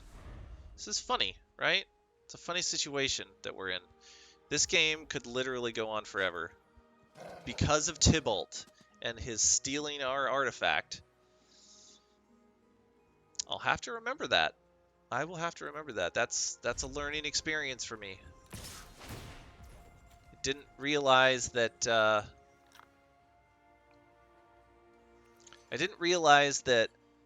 that combination of weird occurrences could stop me from winning by allowing him to steal my strategy and use it against me.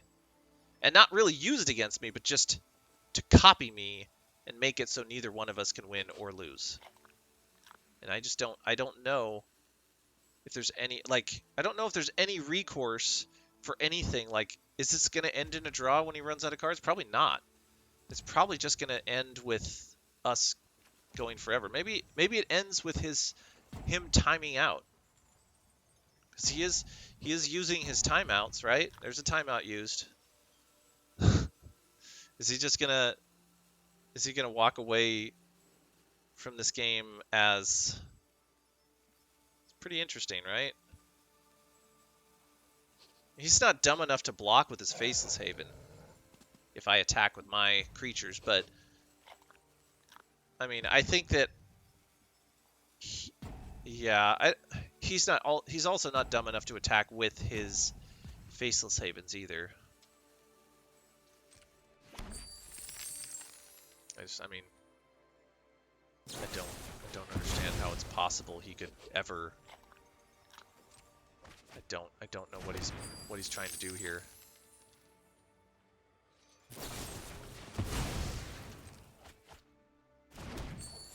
Yeah, I don't know what's going on. He must have something that he's trying to accomplish here.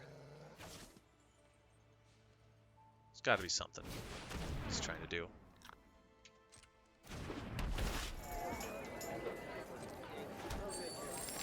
I mean, the game's basically over. Neither one of us can win. Is there something that he could do? I don't think there is. Whenever an opponent dealt damage, that player less than 8 life, they lose life equal to different... Yeah, nothing is going to change the situation right now unless there's a way for him to get 2 Field of Ruins. And it doesn't look like he's playing any. And I'm all out. I can't get them back from my graveyard. I should have thought, yeah. So there's several things that we could have reprioritized if we could have foreseen this.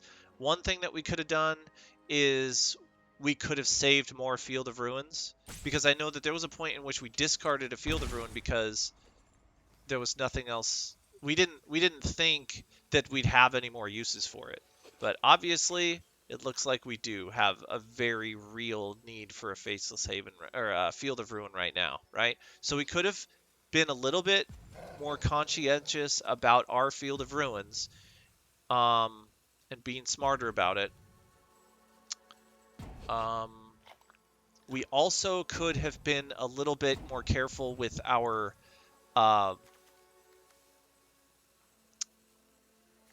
Fateful Absences.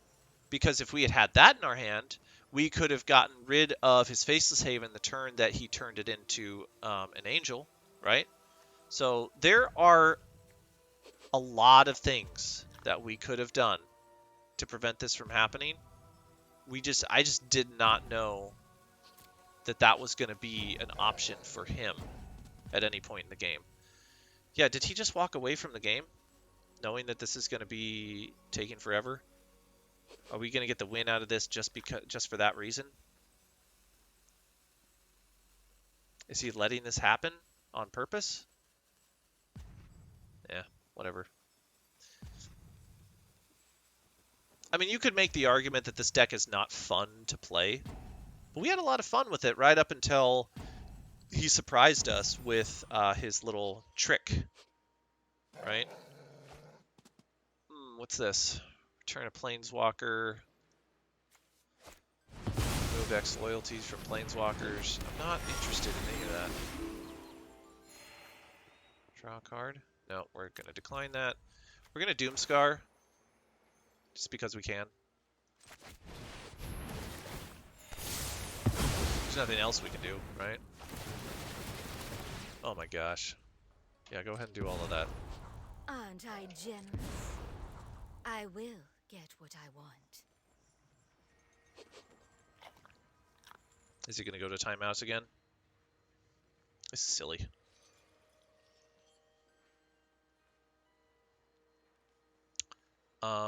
We're going to attack and get rid of his Planeswalker, but he's got a spell in his hand right now that says return a Planeswalker from your graveyard. So, yeah, we're going to end up probably doing that. We'll attack and get rid of his Planeswalker. Why not? I mean, he's completely tapped out. He's just using his timeouts here. He's making this game last forever. I apologize for this part. Maybe we cut all of this out of the video. I don't really have a lot of great editing software on this particular computer, but it would be nice to be able to cut all of this out, this boring stuff. Ooh, look at that! Oh, it's his opponent's turn already. Did we skip ahead? What happened? Okay. Yeah. I'm passing. We will slay our enemies. Slay. Okay, I don't know what's going on. This is ridiculous, right? We're just waiting. We're waiting for him to be done. Waiting for him to yeah, we're gonna decline. We're just waiting for him to give up, I guess, which doesn't look like he's trying to do.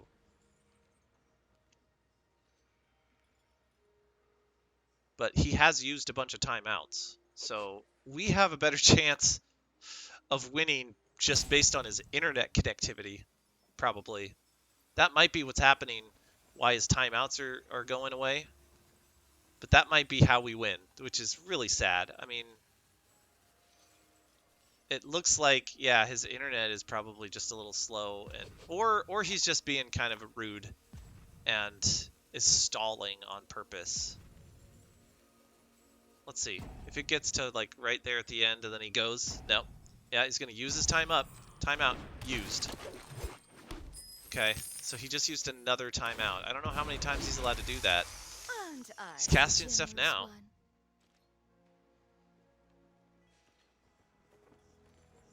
Attacking? Doing anything?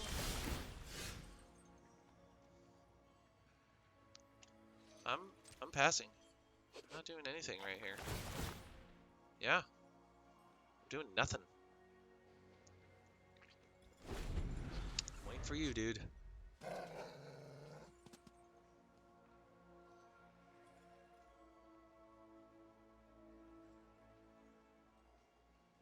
Yeah, there's things we could have done.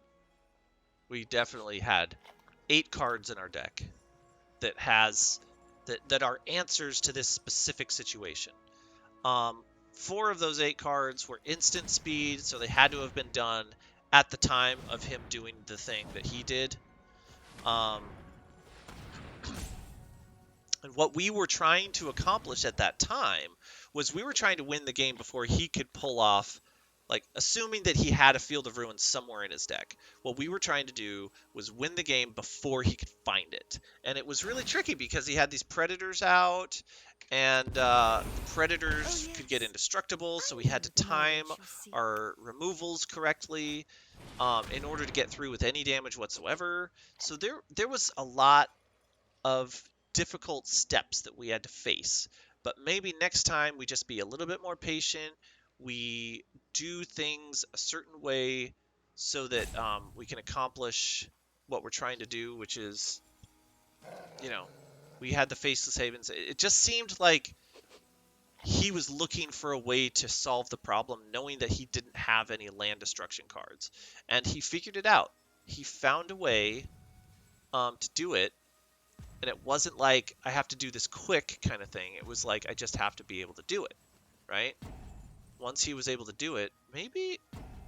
How many timeouts is he allowed to use? Before... Oh, wait. Look at this. Yeah, that's his. Wait, were those my timers? Is this my timer? Because I'm auto-passing. There's a timer up here on him, and then there's this timer. Is that my timer? I'm auto-passing. Am I the one that's being a dick? I thought that was his timer. I'm auto-passing.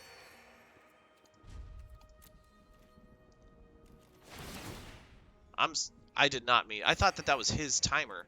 I'm used to playing on my phone, and both tracks are here. They don't appear on the person, because like I'm trying to auto pass. I'm trying to make this as quick as possible, but I guess I have to click on these resolves even if I am auto passing. That was my timer. That's dumb. So I'm all out of timeouts. Yeah, I don't know what you're trying to accomplish here. Just do all of your things. I want you to do them. You know, another thing I could have done is, like, he's doing all these things right now. I could have been just holding off on all of the stuff until he got to the very end of his deck and he had no cards left in his deck. And then I do all of my things. Yeah, I'm declining. I'm auto-passing. Just trying to get through this as quickly as possible. I want to see him run out of things to do. Decline. I'm auto-passing. Is it like a shift auto-pass to like force click everything? Yeah, see, I could have like saved my wrath for after he did all of this stuff and ran out of cards, and then like ran out of everything to do. It's bold to But bargain with I didn't. me. I mean, it's not making any difference whatsoever. None of this is making any difference. And he does have a second Faceless Haven out.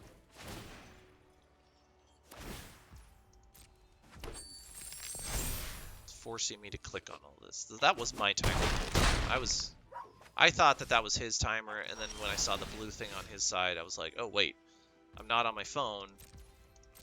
I'm used to seeing both timers appear here across the board.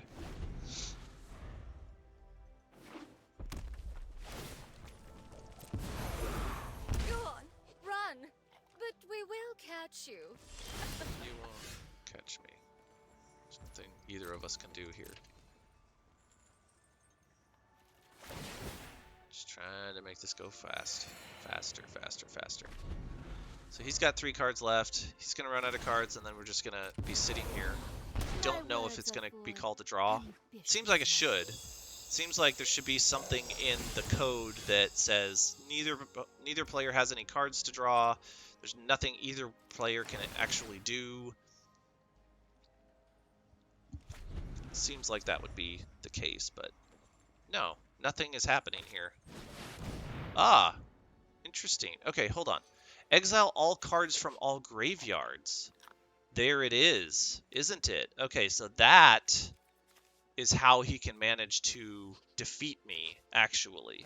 So that's gonna be it. So he did have a way around my little combo and his inability to win against me. So what he can do is he can use him, exile all the cards from graveyards, and then he can play those cards, and that includes all of my Field of Ruins.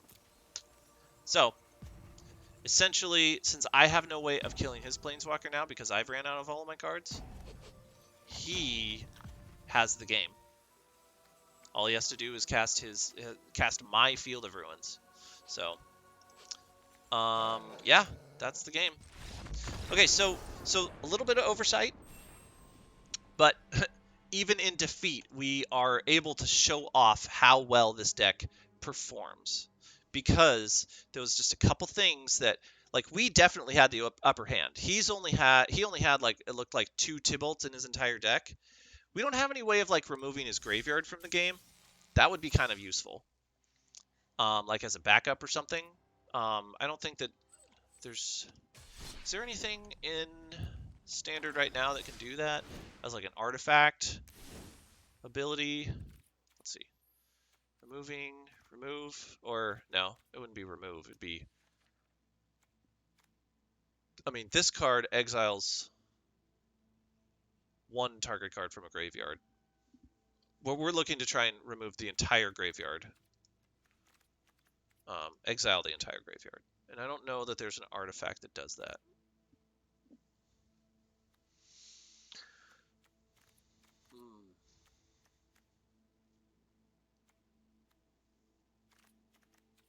I don't think that there is.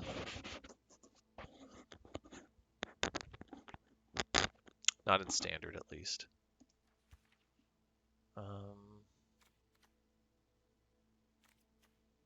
Took a card from a graveyard on the bottom of its owner's library.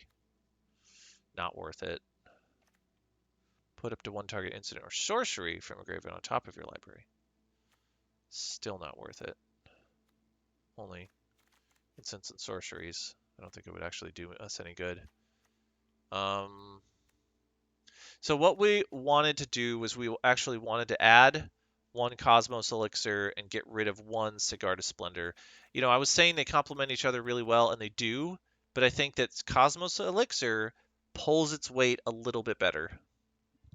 For 4 mana, I think that that's going to be pivotal. So we're going to go ahead and say 3 and 1, and then, yeah, we keep one of those in. I think it was nice to have that shield up, even though it didn't really get... It wasn't really a critical card to have in the deck, I don't think. You know, maybe at some point we get rid of Sigarda Splendor altogether, we get rid of the shield, and we just play 4 elixirs, and we just play it that way. Because, I mean, is there anything wrong with playing 4 elixirs? I don't think there is. Seems pretty solid to me. Oh, man. Oh, man. Ugh, yawns. I'm sorry about that. Okay, we'll keep this. Let's see if we can't knock this game out a little bit quicker than that last game. That last game was a little ridiculous. Okay, what do we got here? Plains. I don't think we played against a white weenie deck yet today, have we? We're going to go ahead and pass that turn off. If they play a... oh, okay, white-green. Yeah, Luminarchus.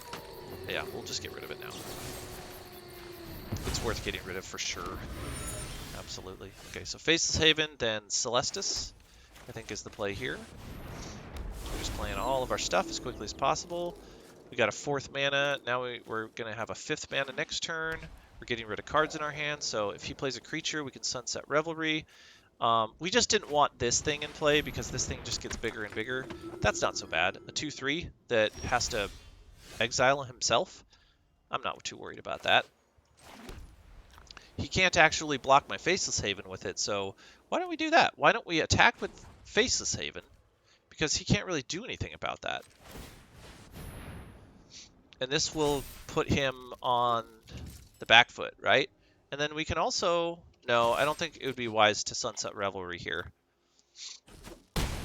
But at least we're tapping away at him, right? Puts us further away from a good Sunset Revelry play. We're gonna take action. We're probably gonna get rid of the Snow-Covered Plains or the Sunset Revelry. This card is doing less and less for us, so let's get rid of that card.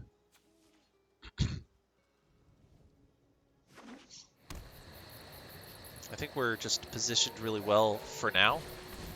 Okay, so he's got a good creature out now. Yep, that'll do it for us, right? Makes it a little bit more complicated. So I think the next play we make will be... Okay, we're a little bit starving for cards right now. We've got to find the good ones. I think we can Potion of Healing, and we'll be at 6 mana, so we could do both. We could do the Shield and Potion of Healing. Actually, we could do... Wow, okay. Oh, no, wait. Yeah. Shield, and then Potion of Healing, and then it'll be daytime again, and we'll draw a card, gain a life, discard. I don't know what we're going to be discarding yet. Okay. Oh, we drew a card from that, so we'll discard a Plains. Yup. Oh, there it is. Okay.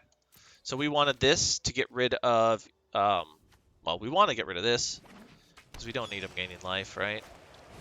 But hopefully, we'll get a Wrath spell.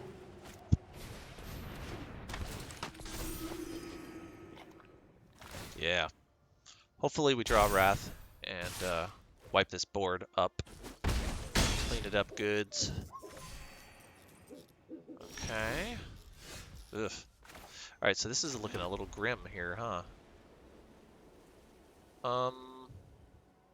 We need to get rid of this thing so that we can get rid of the rest of his stuff. Because he could do this at any time. Yeah. What else can we do here besides that? It's kind of the only thing that we can do that's worthwhile, I think. Get rid of this thing so that we can hurry and draw some Wrath spells. Our Revitalizes will help draw some cards. We are taking less damage from the shield, so that's good. Let's go ahead and Revitalize. Yup, okay, so here's another potion of healing we can do. That's better than Revitalize here because we don't have to gain the life yet. We want to save that for later. Ah, perfect. That's what we're looking for.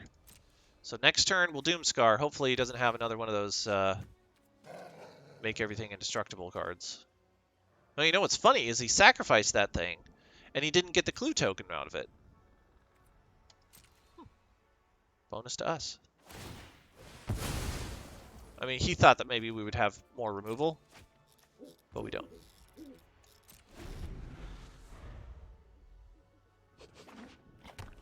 So yeah, we want to Doomscar as quickly as possible because this is getting out of hand for us. He's gaining life. We don't need him doing that. Oh yeah, here we go. Yep, lifelinker. Gain 6 life, go to 28. I go down to 5, 1, and 1. That's 7. So I lose 7. I go to 9. Yep. Oh yeah, he gained less because, yeah, gained 1 less, so 27. Okay, cool. I ain't too worried about it. Oh, look at that. Second one. That's beautiful. Because now we can do this. And beautiful, right? We can foretell the other one. That's a 2-for-1, right? That's a 4-for-1. Boom, boom, boom, boom. He can get one of them back. And we knew that, but so what, right? I don't care about this thing. Is it worth it to attempt to Faceless Haven? I think yes. But yeah, let's go ahead and do it with one creature. Yeah. One creature, and then afterwards we can Celestis, change it to... Well, it's going to be night if we don't cast a spell. Anyway, so let's go ahead and attack with this thing.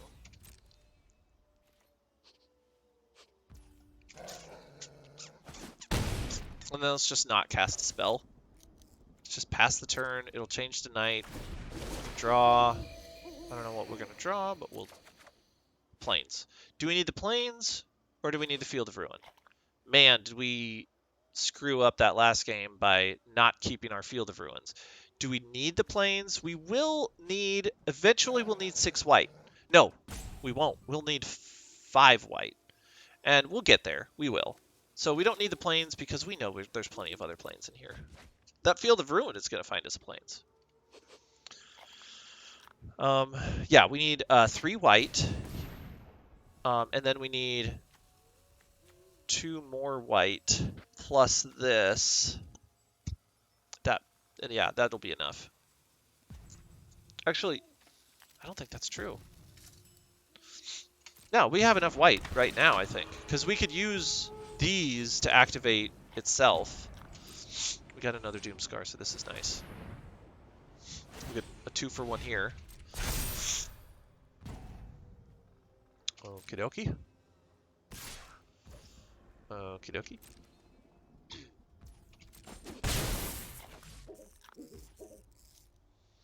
Okie dokie. Nothing too exciting here. Ah, nice. Faceless Haven. We're gonna Doomscar. Yeah, I think we're tapping right for that. And then second main, we'll play another Faceless Haven, and then we'll activate the other Faceless Haven. What? Did we already play a land? Oh, we're letting this resolve. Okay. Faceless Haven, activate this Faceless Haven, attack in for 4, get him down to 20. We could probably use some life gain, couldn't we? Do we want to revitalize now? Kind of getting low, aren't we? Let's be on the safe side. Let's revitalize. We don't actually need these. We haven't seen our Book of Exalted Deeds yet, and I mean we're playing 3, so we will see it eventually. Yeah, let's go ahead. Yeah, okay. So we'll get rid of the plains. We'll keep the Field of Ruin. Doesn't look like he's playing Snow, so he's not playing Faceless Haven, but he might be playing like the White Dragon or the green. What is it? Like a tree? It's like a weird Hydra tree. That does nothing for him. We're just gonna go ahead and yeah, we'll just get rid of that. Okay, yeah, get rid of it with tapping this for mana. Cast this. We're not gonna have 2 spells to cast, so I don't know if that's significant or not. It's not. Oh, okay.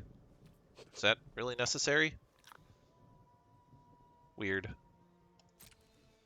I don't know why he's just so enamored with this card, like it's gonna make a big difference to him. Do we need to play our Field of Ruin here? I don't know. Should we? I know we're gonna activate one of these. He's out of cards. He doesn't have any cards in his hand. We're gonna attack in for 4.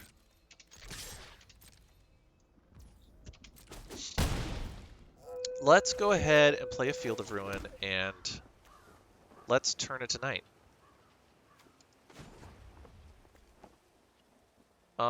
We have 1 card in our hand, so we could, yeah, we could draw a card and see what we get. Ah, there's that Book of Exalted Deeds. We don't need Vanquish the Horde right now. He's only got 1 creature.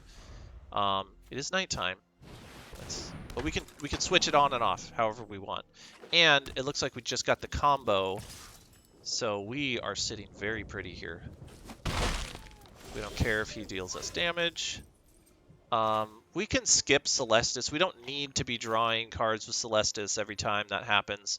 We'll still gain the life from that ability. Can we do this the same turn? We cannot, I don't think. Yeah, not this time, but we will be able to. We will.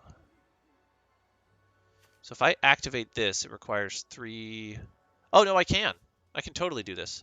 So activate, activate, activate, activate for 3, and then activate this. Might as well get that out of the way. See how he reacts to that. So now we got the combo active. He's attacking with his creatures. I'm at 9. I can't lose unless he destroys my land. What does he have? Now he's thinking. He's wondering if he can win the game.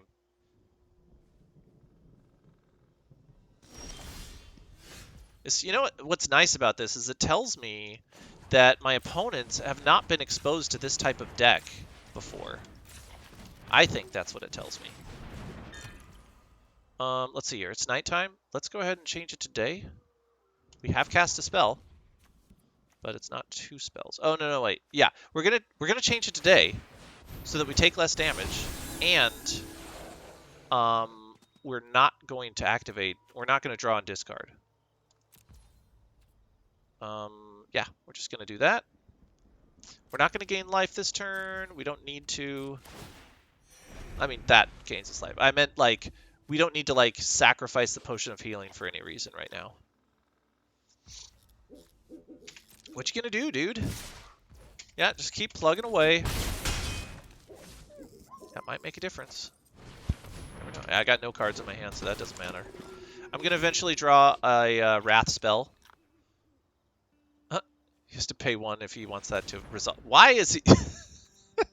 What? He's paying the 1 so that resolves to find out that I have no cards in my... He already knew I don't have any cards in my hand. That's silly. Oh, he's doing it again. Is he gonna pay the 1? Nope. Okay, he learned his lesson. That was funny, right? Okay, we don't need this planes, so let's change it to night. Draw a card, discard.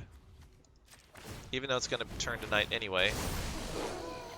Yes, we want to take action. We want a certain thing. Okay, do we need another Field of Ruin? That's really hard to say. We don't know. Let's be on the safe side and say, yes, we do need a Field of Ruin. So we're going to discard a planes, because we don't need more planes right now. Let's go ahead and play the Field of Ruin, and so it's in play, and we're just gonna pass the turn. Gain 2 life. He's probably gonna attack in with everything. I'll go into negative, and then maybe he's got a Field of Ruin in his hand. Maybe he got really lucky and top decked a Field of Ruin if he's playing them. Maybe he's playing just 1 Field of Ruin and he just now top decked it. That happens in Magic. Hey, if Tybalt, God of Lies, can just steal my stuff from my own deck and manage to pull out a win like that, then I'm sure that a green-white deck can manage to do something like that also. I don't know. I don't know what he's got in his deck. This seems silly right now, right? But I need to save my Field of Ruins just in case he's got some weird thing where he's gonna steal my Faceless Havens. There might be a thing. I don't know. I can't. I haven't played this deck enough to know all the scenarios of how this deck fails, but I know how it wins, and it's a long process. Ah, there's this. I was looking for that, wasn't I? Let's tap 3 colorless. No, not this one. This one. And then some white. Let's Doomscar, destroy all creatures. Boom. And let's try and win this fast, right? We're going to activate this guy. We're going to attack. Attack! Boom. We're just going to pass the turn along. Okay, we don't care about that, do we? We care about stuff that can kill our Faceless Haven. And that's not one of them. Okay, so let's tap 2 colorless. Play this thing. Let's activate this Faceless Haven. Yeah, we don't have enough to activate both Faceless Havens, so let's just attack with the 1. What's he gonna do? I don't know. But we've got a nice little safety net, and it looks like we didn't even need it, because we're rolling now, aren't we? Yeah, sometimes you don't need the combo at all. It does nothing for you because you just win because you're gaining a ton of life and you're attacking in with your Faceless Havens. Originally, that's what the deck was, right? It was just like all Wrath spells. I was playing more Wrath spells than this, but I was playing all Wrath spells, and I was playing land creatures, and they weren't even Faceless Havens. They were the other ones that get bigger each time. They were, what are they called? Hold on. They were... Yeah, before I was playing Crawling Barrens. Crawling Barrens is another great creature, or a land that turns into a creature. Has the same fallbacks as, you know, as with the Field of Ruins. Same faults. The only difference is it's not snow, right? That's not the only difference. This thing gets bigger than Faceless Haven fairly quick. If you ramp up to like 9 mana, you can double pump this thing, it starts getting out of control. No, I don't want to exit the game. So, yeah, it worked for when I was using it at the time, and then I realized that there was that combo with Faceless Haven, so I switched over to Snowlands. It was a mono white deck anyway, so it kind of just worked. All right, let's see.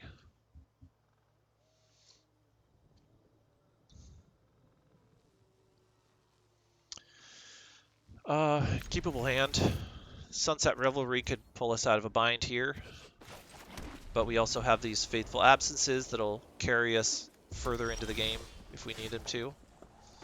Let's go ahead and play a Plains, and we're going to save the rest of those cards for when we need them. We went first, so he's going to have more cards than us, so that's a good sign. Ah, and more creatures. Look at that. Look at that. Should we go ahead and kill this creature right now? Or should we Sunset Revelry to get some creatures and draw some cards? I think Fateful Absence. Let's get rid of it now. While he's tapped out, he's low mana. He gets a clue. That's going to slow him down also. Something to consider.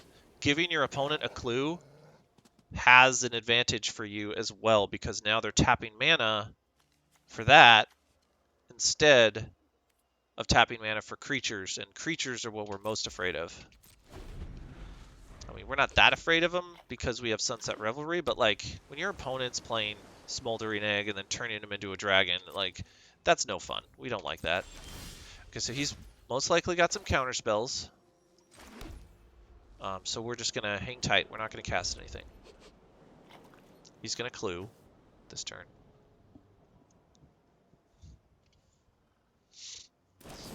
Or not. Interesting. What is this about? This is at the end of my turn, I think. Yeah. Create a treasure, draw 2 cards, and discard 2 cards. Okay, so he's gonna make it. He's gonna make a treasure. He's gonna play a land, and then next turn he's gonna Goldspan Dragon. Almost certain of that. He's just playing red-blue right here. There's no. There's really no surprise. Oh, no Goldspan Dragon. Okay, so what is he leaving mana open for a counter spell? I wonder. Maybe. So what we'll do next turn is we're going to Sunset Revelry, then we're going to Fateful Absence. I think that's the right play. Play Snowland. I don't think that he's got like a bounce spell or something like so. Like what if we wanted to Faceless Haven attack in for 4? Maybe we do that. Let's see what happens there. We don't have to win the game with Faceless Haven, but this is an opportunity for us to get in with some damage. Unless he's got some sort of... Yeah, okay. So he's got a spell here, and then we'll, in response, we'll Faceless Haven... Or no, it's Fateful Absence, his Smoldering Egg. So we're going to lose a Faceless Haven, but we didn't need it. We didn't totally need that card. It puts us behind in land a little bit, but we have other things that we can be doing. Like a Cosmos Elixir would be really great. If we could manage to get that... Oh, nice. Okay. So he's attacking with his creature. Nice. Okay. This puts us in a pretty good position, I think. Cosmos Elixir is wonderful here. Let's see if he attacks again. Taps out his mana. The more creatures he puts into play, I can vanquish the Horde for cheaper and cheaper. Eventually, I'm going to kill that land with my Field of Ruin, because it's right there. It's ready to go. Probably next turn I could do that. He'll have 2 creatures, and then I'll get 2 creatures out with Sunset Revelry. I'm at less life, I'm at less cards. This is a bonus for me big time. But we'll see if he has some counter spells. So we're going to use this now. Get rid of the Den of the Bugbear. He's going to get a... land, but he's tapped out except for that 1 land he gets, so this will be perfect for us. Yeah, we're gonna Sunset Revelry, Beautiful. And then we're gonna get all the benefits from it. He's got a card sitting outside the game. That's either an Epiphany or it's Counterspell. I don't think it's a red card. Okay, we're totally gonna block. That's what these creatures are for. And if we can take out one of his creatures, then it's even better. Ah! Now Vanquish the Horde's getting a lot better, isn't it? How many times is he going to be able to do that? Not very many times. But he does prevent me from drawing an extra card with Cosmos Elixir here. So that's kind of nice for him. Okay, so he didn't have a Goldspan Dragon to follow up that that spell. This is a different version of the Izzet deck that I've seen. He's playing Cinderclasm. He's playing more Dragon's Fire than I would be playing. He's playing a Prismari command, which is a little bit uncommon in this deck. And he's playing a Temple of the Dragon Queen, which I don't think that that's that great of a card. You could get away with playing it untapped, but you have to reveal a dragon. Yeah, I don't know if it's that great. Okay, so we got 5 mana. He's got a bunch of mana open. He's got 5 cards in his hand. We're going to get rid of this first. Now we've got 5. If we Sunset Revelry here, we'll get creatures, we'll get life, and we'll get... So let's go ahead and do that. Creatures, life, and cards. He might have a counterspell for this. There it is. We were kind of expecting that. But we don't really care that much about his counterspells. What we care about is his Goldspan Dragons, because those are really hard to get rid of. We care about him... like... If he was playing Snow, we'd be caring about his Faceless Havens.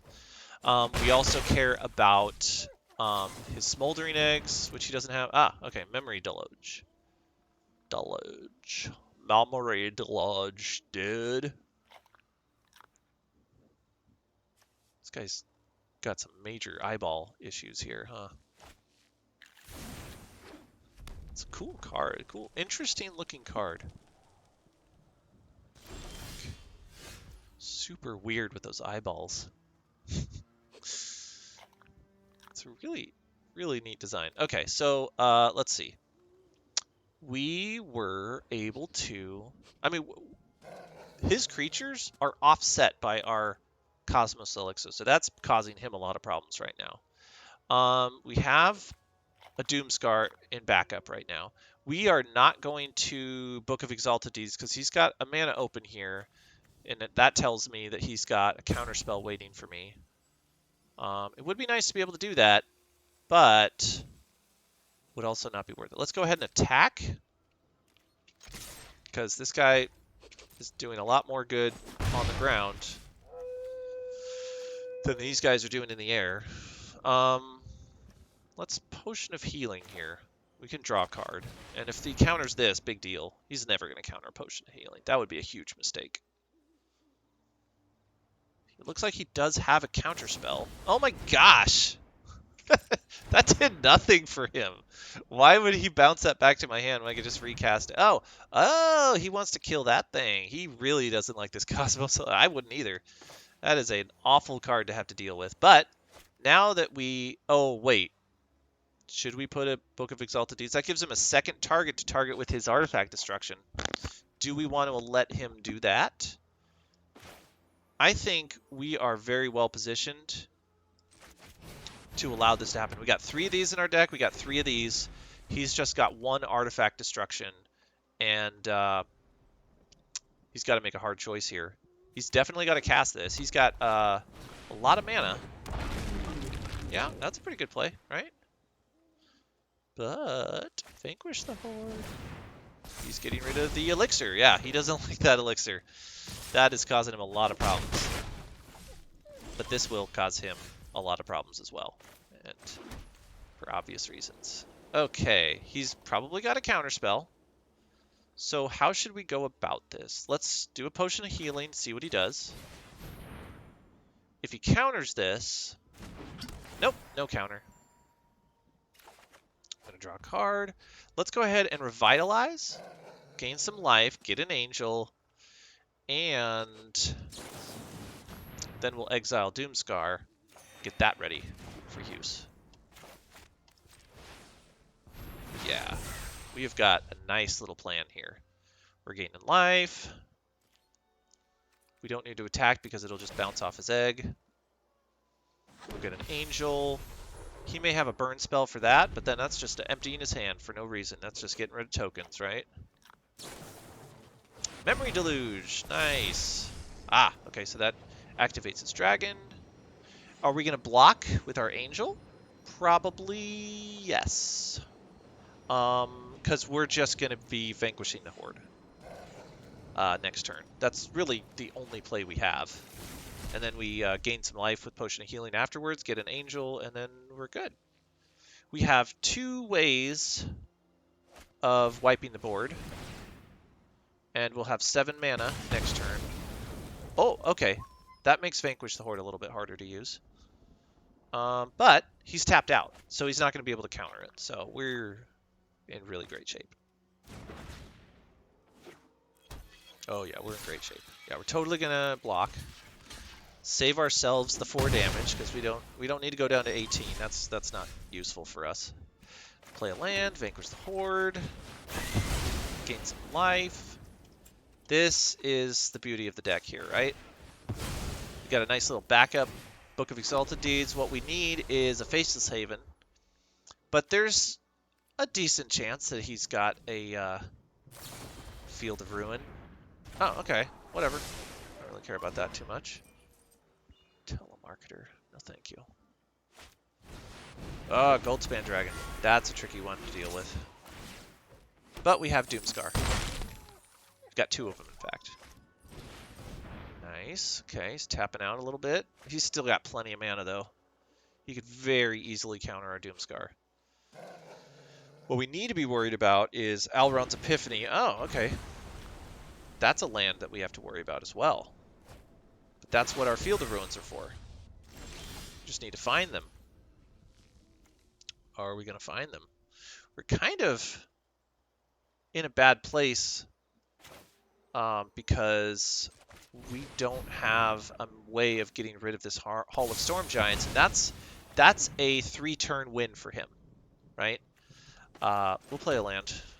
Even though we don't need to play a land, I think that it's better to have more lands in this case. So the Hall of the Storm Giant's going to tap him out of mana often, but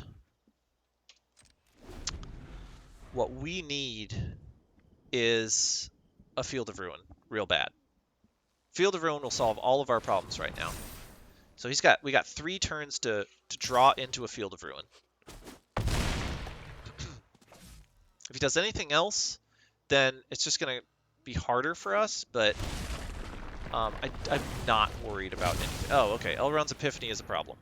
Wow, he was able to do that and activate Hall of Storm Giants. Okay, so that's another turn. Yeah, that's a problem. He's going to attack. So now we just have the 1 more turn. We just have 1 turn now. Celestus. I can draw us a card if he lets us get through with it. We kind of puttered out, didn't we? We didn't get enough Field of Ruins. Draw a card with this. We didn't play a land, did we? Hopefully not. Yes, draw a card. Oh, that sucks. Well, that's our turn. And we're dead because of his Hall of the Storm Giants.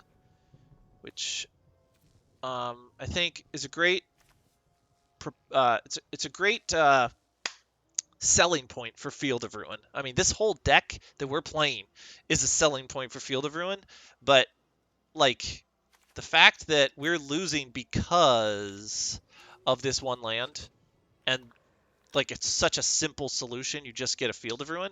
Like we kind of knew that this would come up, but we didn't know that we'd be kind of stuck with no card draw. Like we should have been drawing more cards by now. We went through a Potion of Healing, Revitalize. Cosmos Elixir didn't really draw us any cards. We were right there on the 20 life mark, and we're bouncing up and down on that. And we were really close. Would Sigarda's Splendor have been better? I don't know that we would have. Yeah, it wouldn't have made a difference. Having both of them in play would have helped, but we only ever saw the one elixir, so this was a good example of being able to control the board, but then we just came up that one card short, right? We could have had the ability to draw more cards, and even we could have also drawn a Faceless Haven and saved ourselves there because we could have used our Book of Exalted on a Faceless Haven if we had drawn one of them. But I think that there was one moment when we had a Faceless Haven and it died. Was that game that we just played? Maybe. Let's do another. Maybe we'll call this the last game of today. It's already afternoon. We've played a lot of games. I've definitely shown the strengths of this deck, I think. And I need to do some catching up on YouTube. I need to put some time codes in some of my other videos. Let's keep this. Got a Doomscar and a Faceless Haven. That's nice. Okay. Yeah, there's some things I could be doing other than this, but I wanted to get some games in and see if I can work on my rank a little bit. Let's put this away. So this guy's going to be playing some counter spells, probably. Blue-black control. Well, it's a blue-black spells for sure. Okay, let's put out a Faceless Haven, and let's... So he's got 6 cards. Sunset Revelry. Get all of the perks. Boom. Draw a card, gain some life, get some creatures. Great card, right?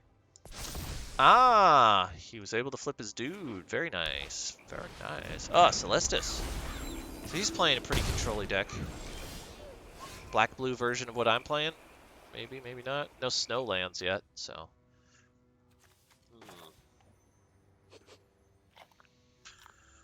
Let's see. I think we attack in with our Faceless Haven. What do you guys think?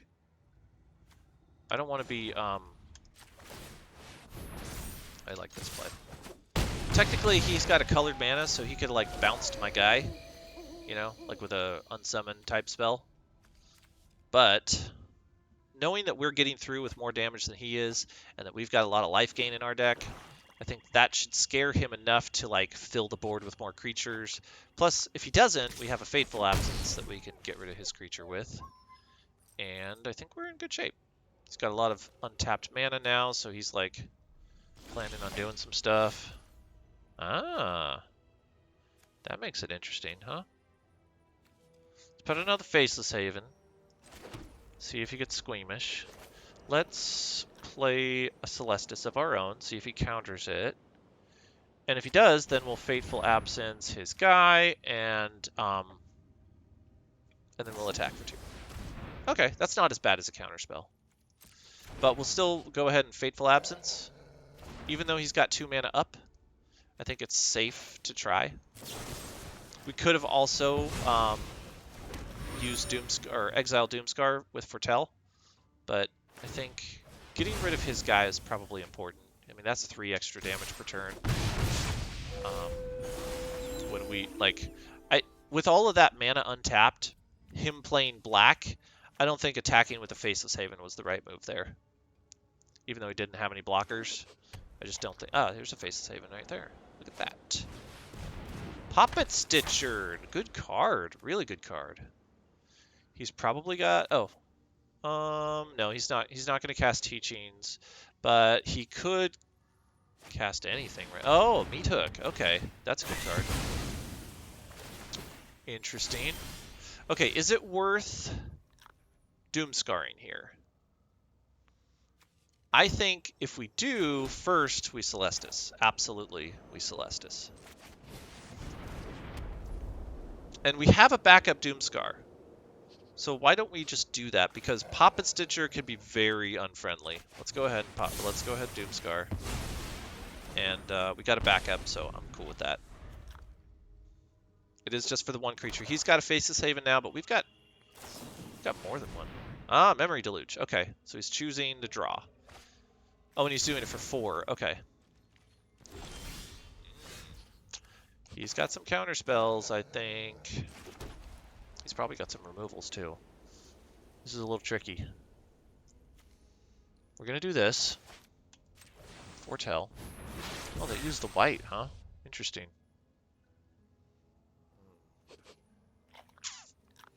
What do we do here? We haven't cast any spells, so it's going to turn to night unless we do cast a spell. But let's go. We've got 3 Faceless Havens. Let's activate one. See if he's got a removal. If he does, I don't know what we're going to do. I'm just going to let him die.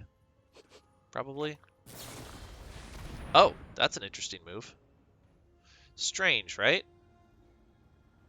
Yeah, real strange. So he's going to take 4. He's going to learn. Ah, that's a pretty good spell, except we have a Doomscar, so I don't care about that. It is going to deal us a lot of damage because of Meat Hook, but I'm not too worried about that. I've got Revitalize, which I can use on his turn. I think we're in pretty good shape. If we have one more snow land, we can double Faceless Haven.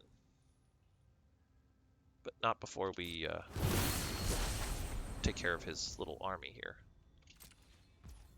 Let's go ahead and Revitalize. I think... I don't care about the life right now, and it would help to do it after I... You know what? No, I'm not going to Revitalize this turn. I'm going to Book of Exalted Deeds next turn, and then I'm going to Revitalize. Can I do it and Doomscar? Maybe not, but I'm at 16 life. I can take these creatures anytime. Here's a land, so that's good. Let's go ahead and Book of Exalted Deeds. I could Celestis. And then Revitalize. Let's go ahead and do that. I'm not attacking this turn. Oh, shoot! Oh, shoot, I did not mean to do that. Dang it. I meant to just add for mana. That sucks. Whatever. Whatever. Another Book of Exalted Deeds, so we can get rid of this one now.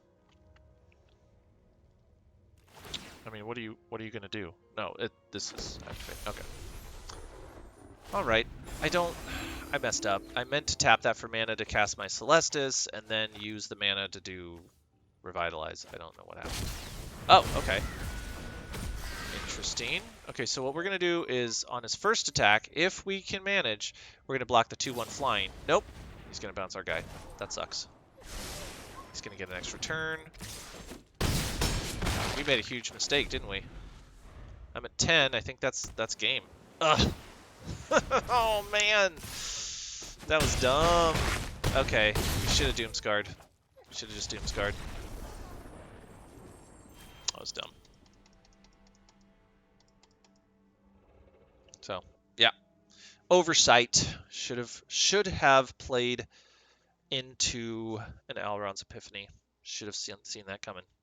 We had a way of avoiding it, but we just ignored it.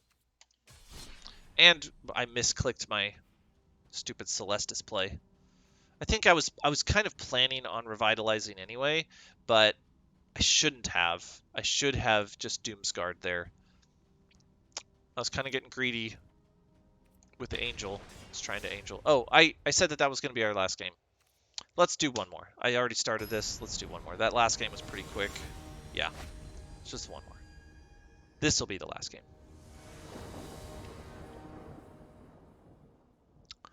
Not the best record so far. I'm back down a rank than I was when I started. But at least we get to see this deck succeed sometimes. It works well against the meta, in my opinion. I mean, unless you're just copying your opponent's decks. We've made some mistakes already. He's got 5 cards, so Doomscar, I think. Yeah, we don't want a Sunset Revelry yet.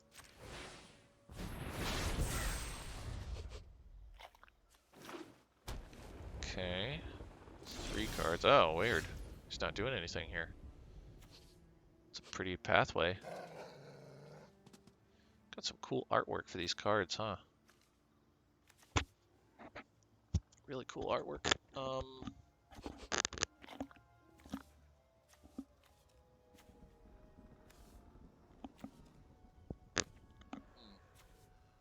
Alright, so here we're going to Faceless Haven and then Celestis. He may have a counterspell. We're going to risk it. We've got 2 Celestis in the deck. We have 2 cards that search for Celestis. I think it's okay to draw out a counterspell.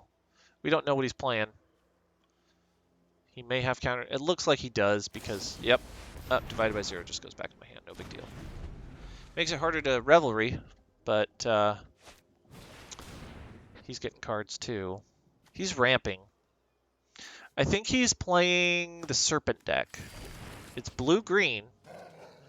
Well, and white it looks like, but blue-green, ramp, Bant ramp, Serpent. So once he gets to 7 mana, he can cast Serpent, and that thing is like really hard to kill. It gives himself indestructible.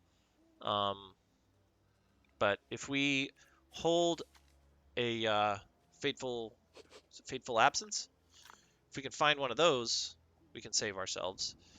Let's go ahead and Celestis here. I want to be able to draw a card with Sunset Revelry. He has 2 mana open. He could counter this. Okay. He's got a counter. So let's see. He's got technically 5 mana. At 2 mana, cast cards from graveyards. He doesn't have anything in his graveyard that he can cast. Let's see here. Here we would want to Sunset Revelry first. No, Revitalize.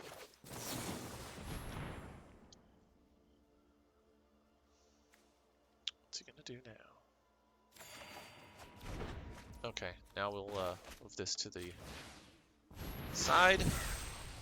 Once we get to 6 mana, we can double this card, but that's not going to help against a Serpent. The thing about the Serpent is he can, at instant speed... Okay, so now he's got enough mana to cast a Serpent. Is he going to do it?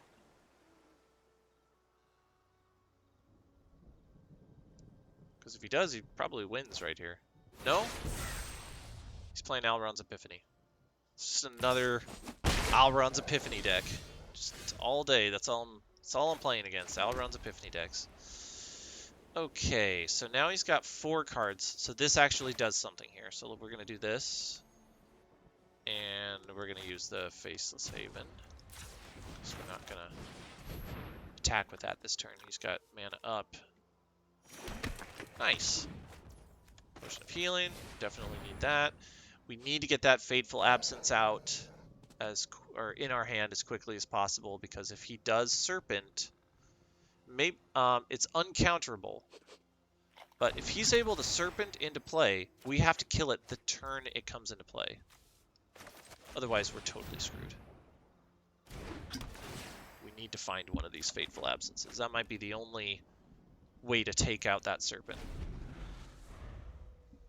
He's already got the mana to cast it. Maybe he's just going to Epiphany.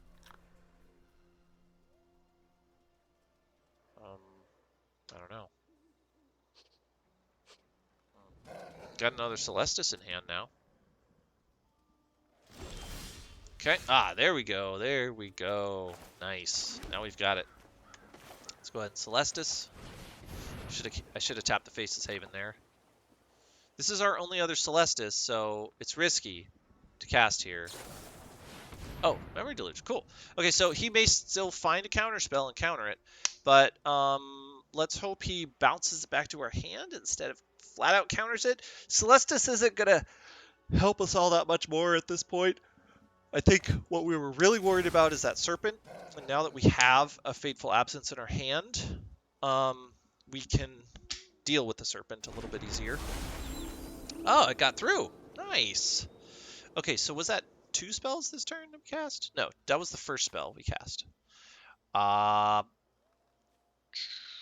We don't want to use this because then we won't have mana open for Fateful Absence if he draws his card, which he just Memory Deluged, so he might have found it just now. So we're just going to pass. We're going to hope that he doesn't have... Well, he's got 8 mana right now. We're not attacking. He's got 8 mana. So with that 8 mana, he could play a land, go to 9 mana, pay 7... Yep, there's 9 mana. He could go to use 7 of that mana to cast a Serpent, and then he's got 2 open for a counterspell. There's the Serpent. Okay, so we have to let it resolve, and then we have to kill it, which it probably has. He probably has a...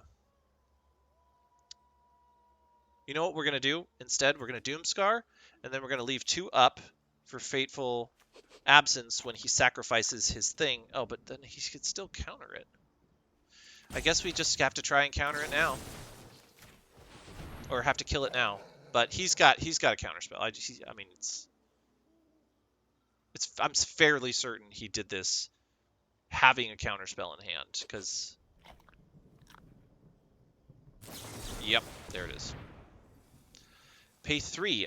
I do have 3. Ooh. I just barely have enough. Wow, that was lucky. He had the wrong counterspell. Oh, man. That was close. That was really lucky. Okay, so I could Faceless Haven here, attack. That was my only... I mean, he might have another Serpent in hand.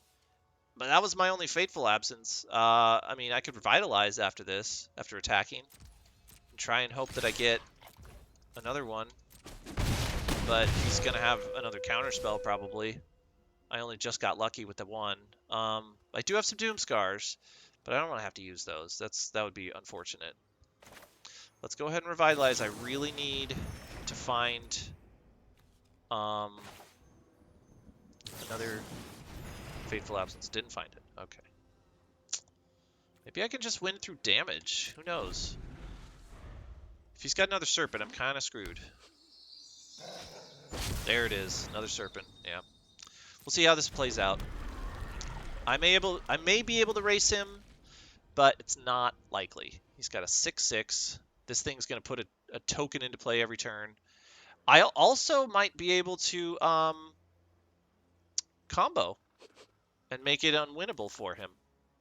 There's a possibility in that. If it doesn't look like he's played any Field of Ruins yet. So there's a chance. There is a small chance that we could get away with a Faceless Haven win. A Faceless Angel win, we'll say. But we need to be drawing a lot of cards here. So let's go ahead and start the card draw action. Yep. We just need blockers now at this point until we draw our Book of Exalted Deeds. We're going to tap, tap, tap. And we also have to survive a counterspell that he inevitably may find. Turn it to night. Manage to cast. Yes, we're definitely drawing a card. Ah! Look at that. Okay, he might have a counterspell, which would really suck if he did. But this is our one shot, so we have to see if we get it.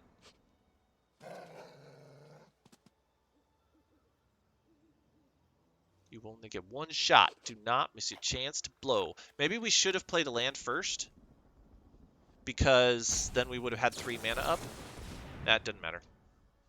That was our one shot, really. We can still find another. There's 2 left in the deck. So we're going to Faceless Haven, and then maybe like on the backswing, you know? Tap target permanent. Yeah, I mean, we have some blockers, but this guy, yeah, he doesn't have trample. So there's a chance for us. There is a small chance. And also, yeah, we're gonna use up all of our blockers, and then we're gonna start doom scarring every turn. See if that helps. We also have a little bit of extra time. That buys us 1 turn of this guy's damage. We're not going to attack. We're just going to hope that we don't run into more counter spells and that we draw into Book of Exalted Deeds. That's our only saving grace here now.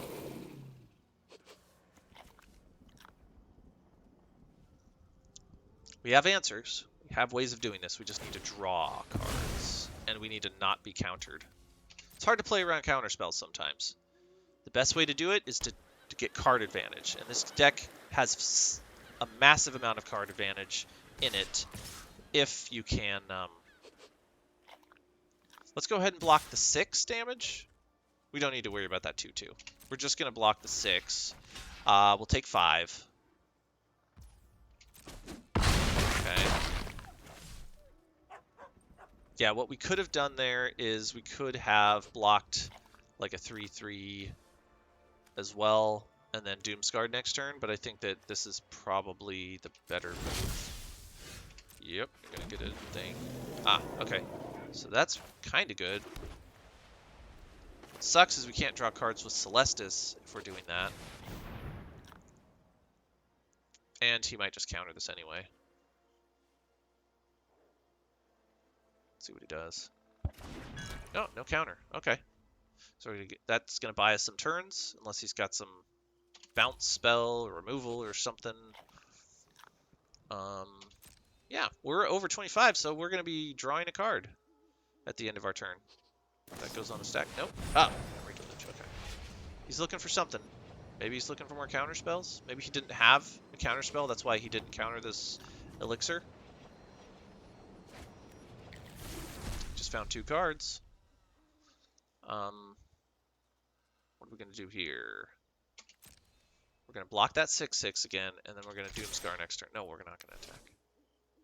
No attacks. We're going to draw an extra card with elixir, which is kind of nice. Cool. Oh, another elixir. Now that elixir's not going to draw us cards, because he's going to get through with more than 5 damage, and then we're just going to be gaining life with elixir, which will buy us some turns, which is nice.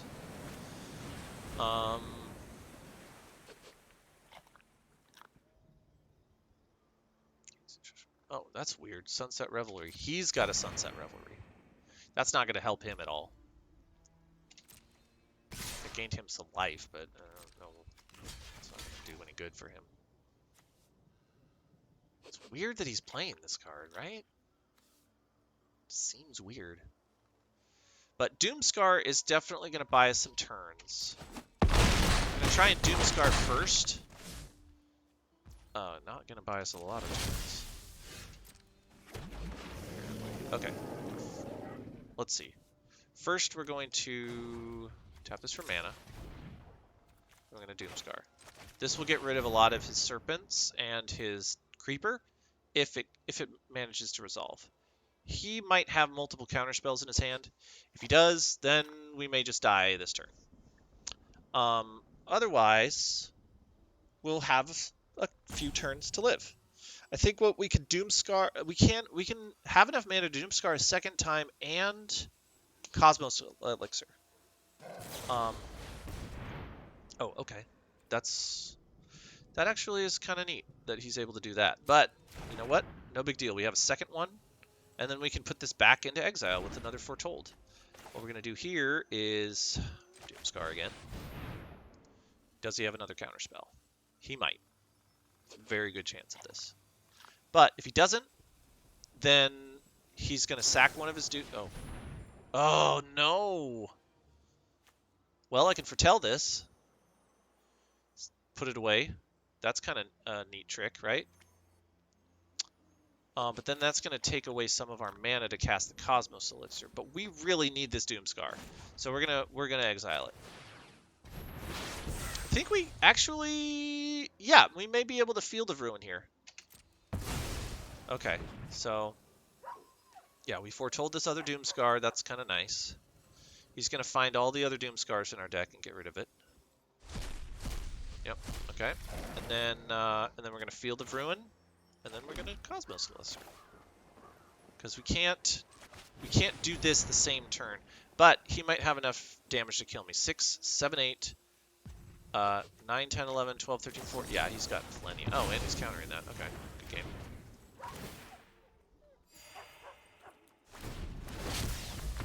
counter spells.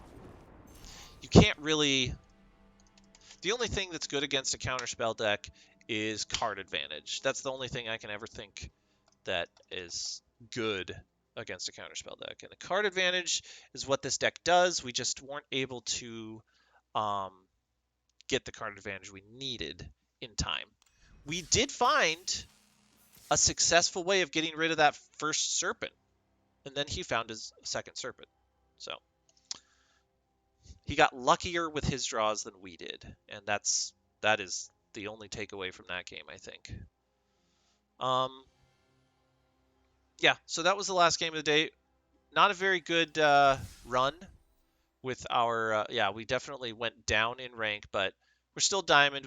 They can't take that away from us, and we still have tomorrow and maybe the next day. No, I don't know. Either way, I hope you liked the deck. I hope you liked the versatility of it. Maybe you find that there's some other adjustments that need to be made to it. Maybe you think some of these cards aren't very good in it. Like maybe the shield isn't very good in it. That shield would have saved us like 6 life a turn in that last game, right? Because of each of those serpents. But we wouldn't have been able to cast it because like 4 mana. No, no, that wouldn't have worked. So maybe we take the shield out, we put in another elixir or another Celestis or another something else. Uh, maybe you can give me some advice about like what works and what doesn't work and why.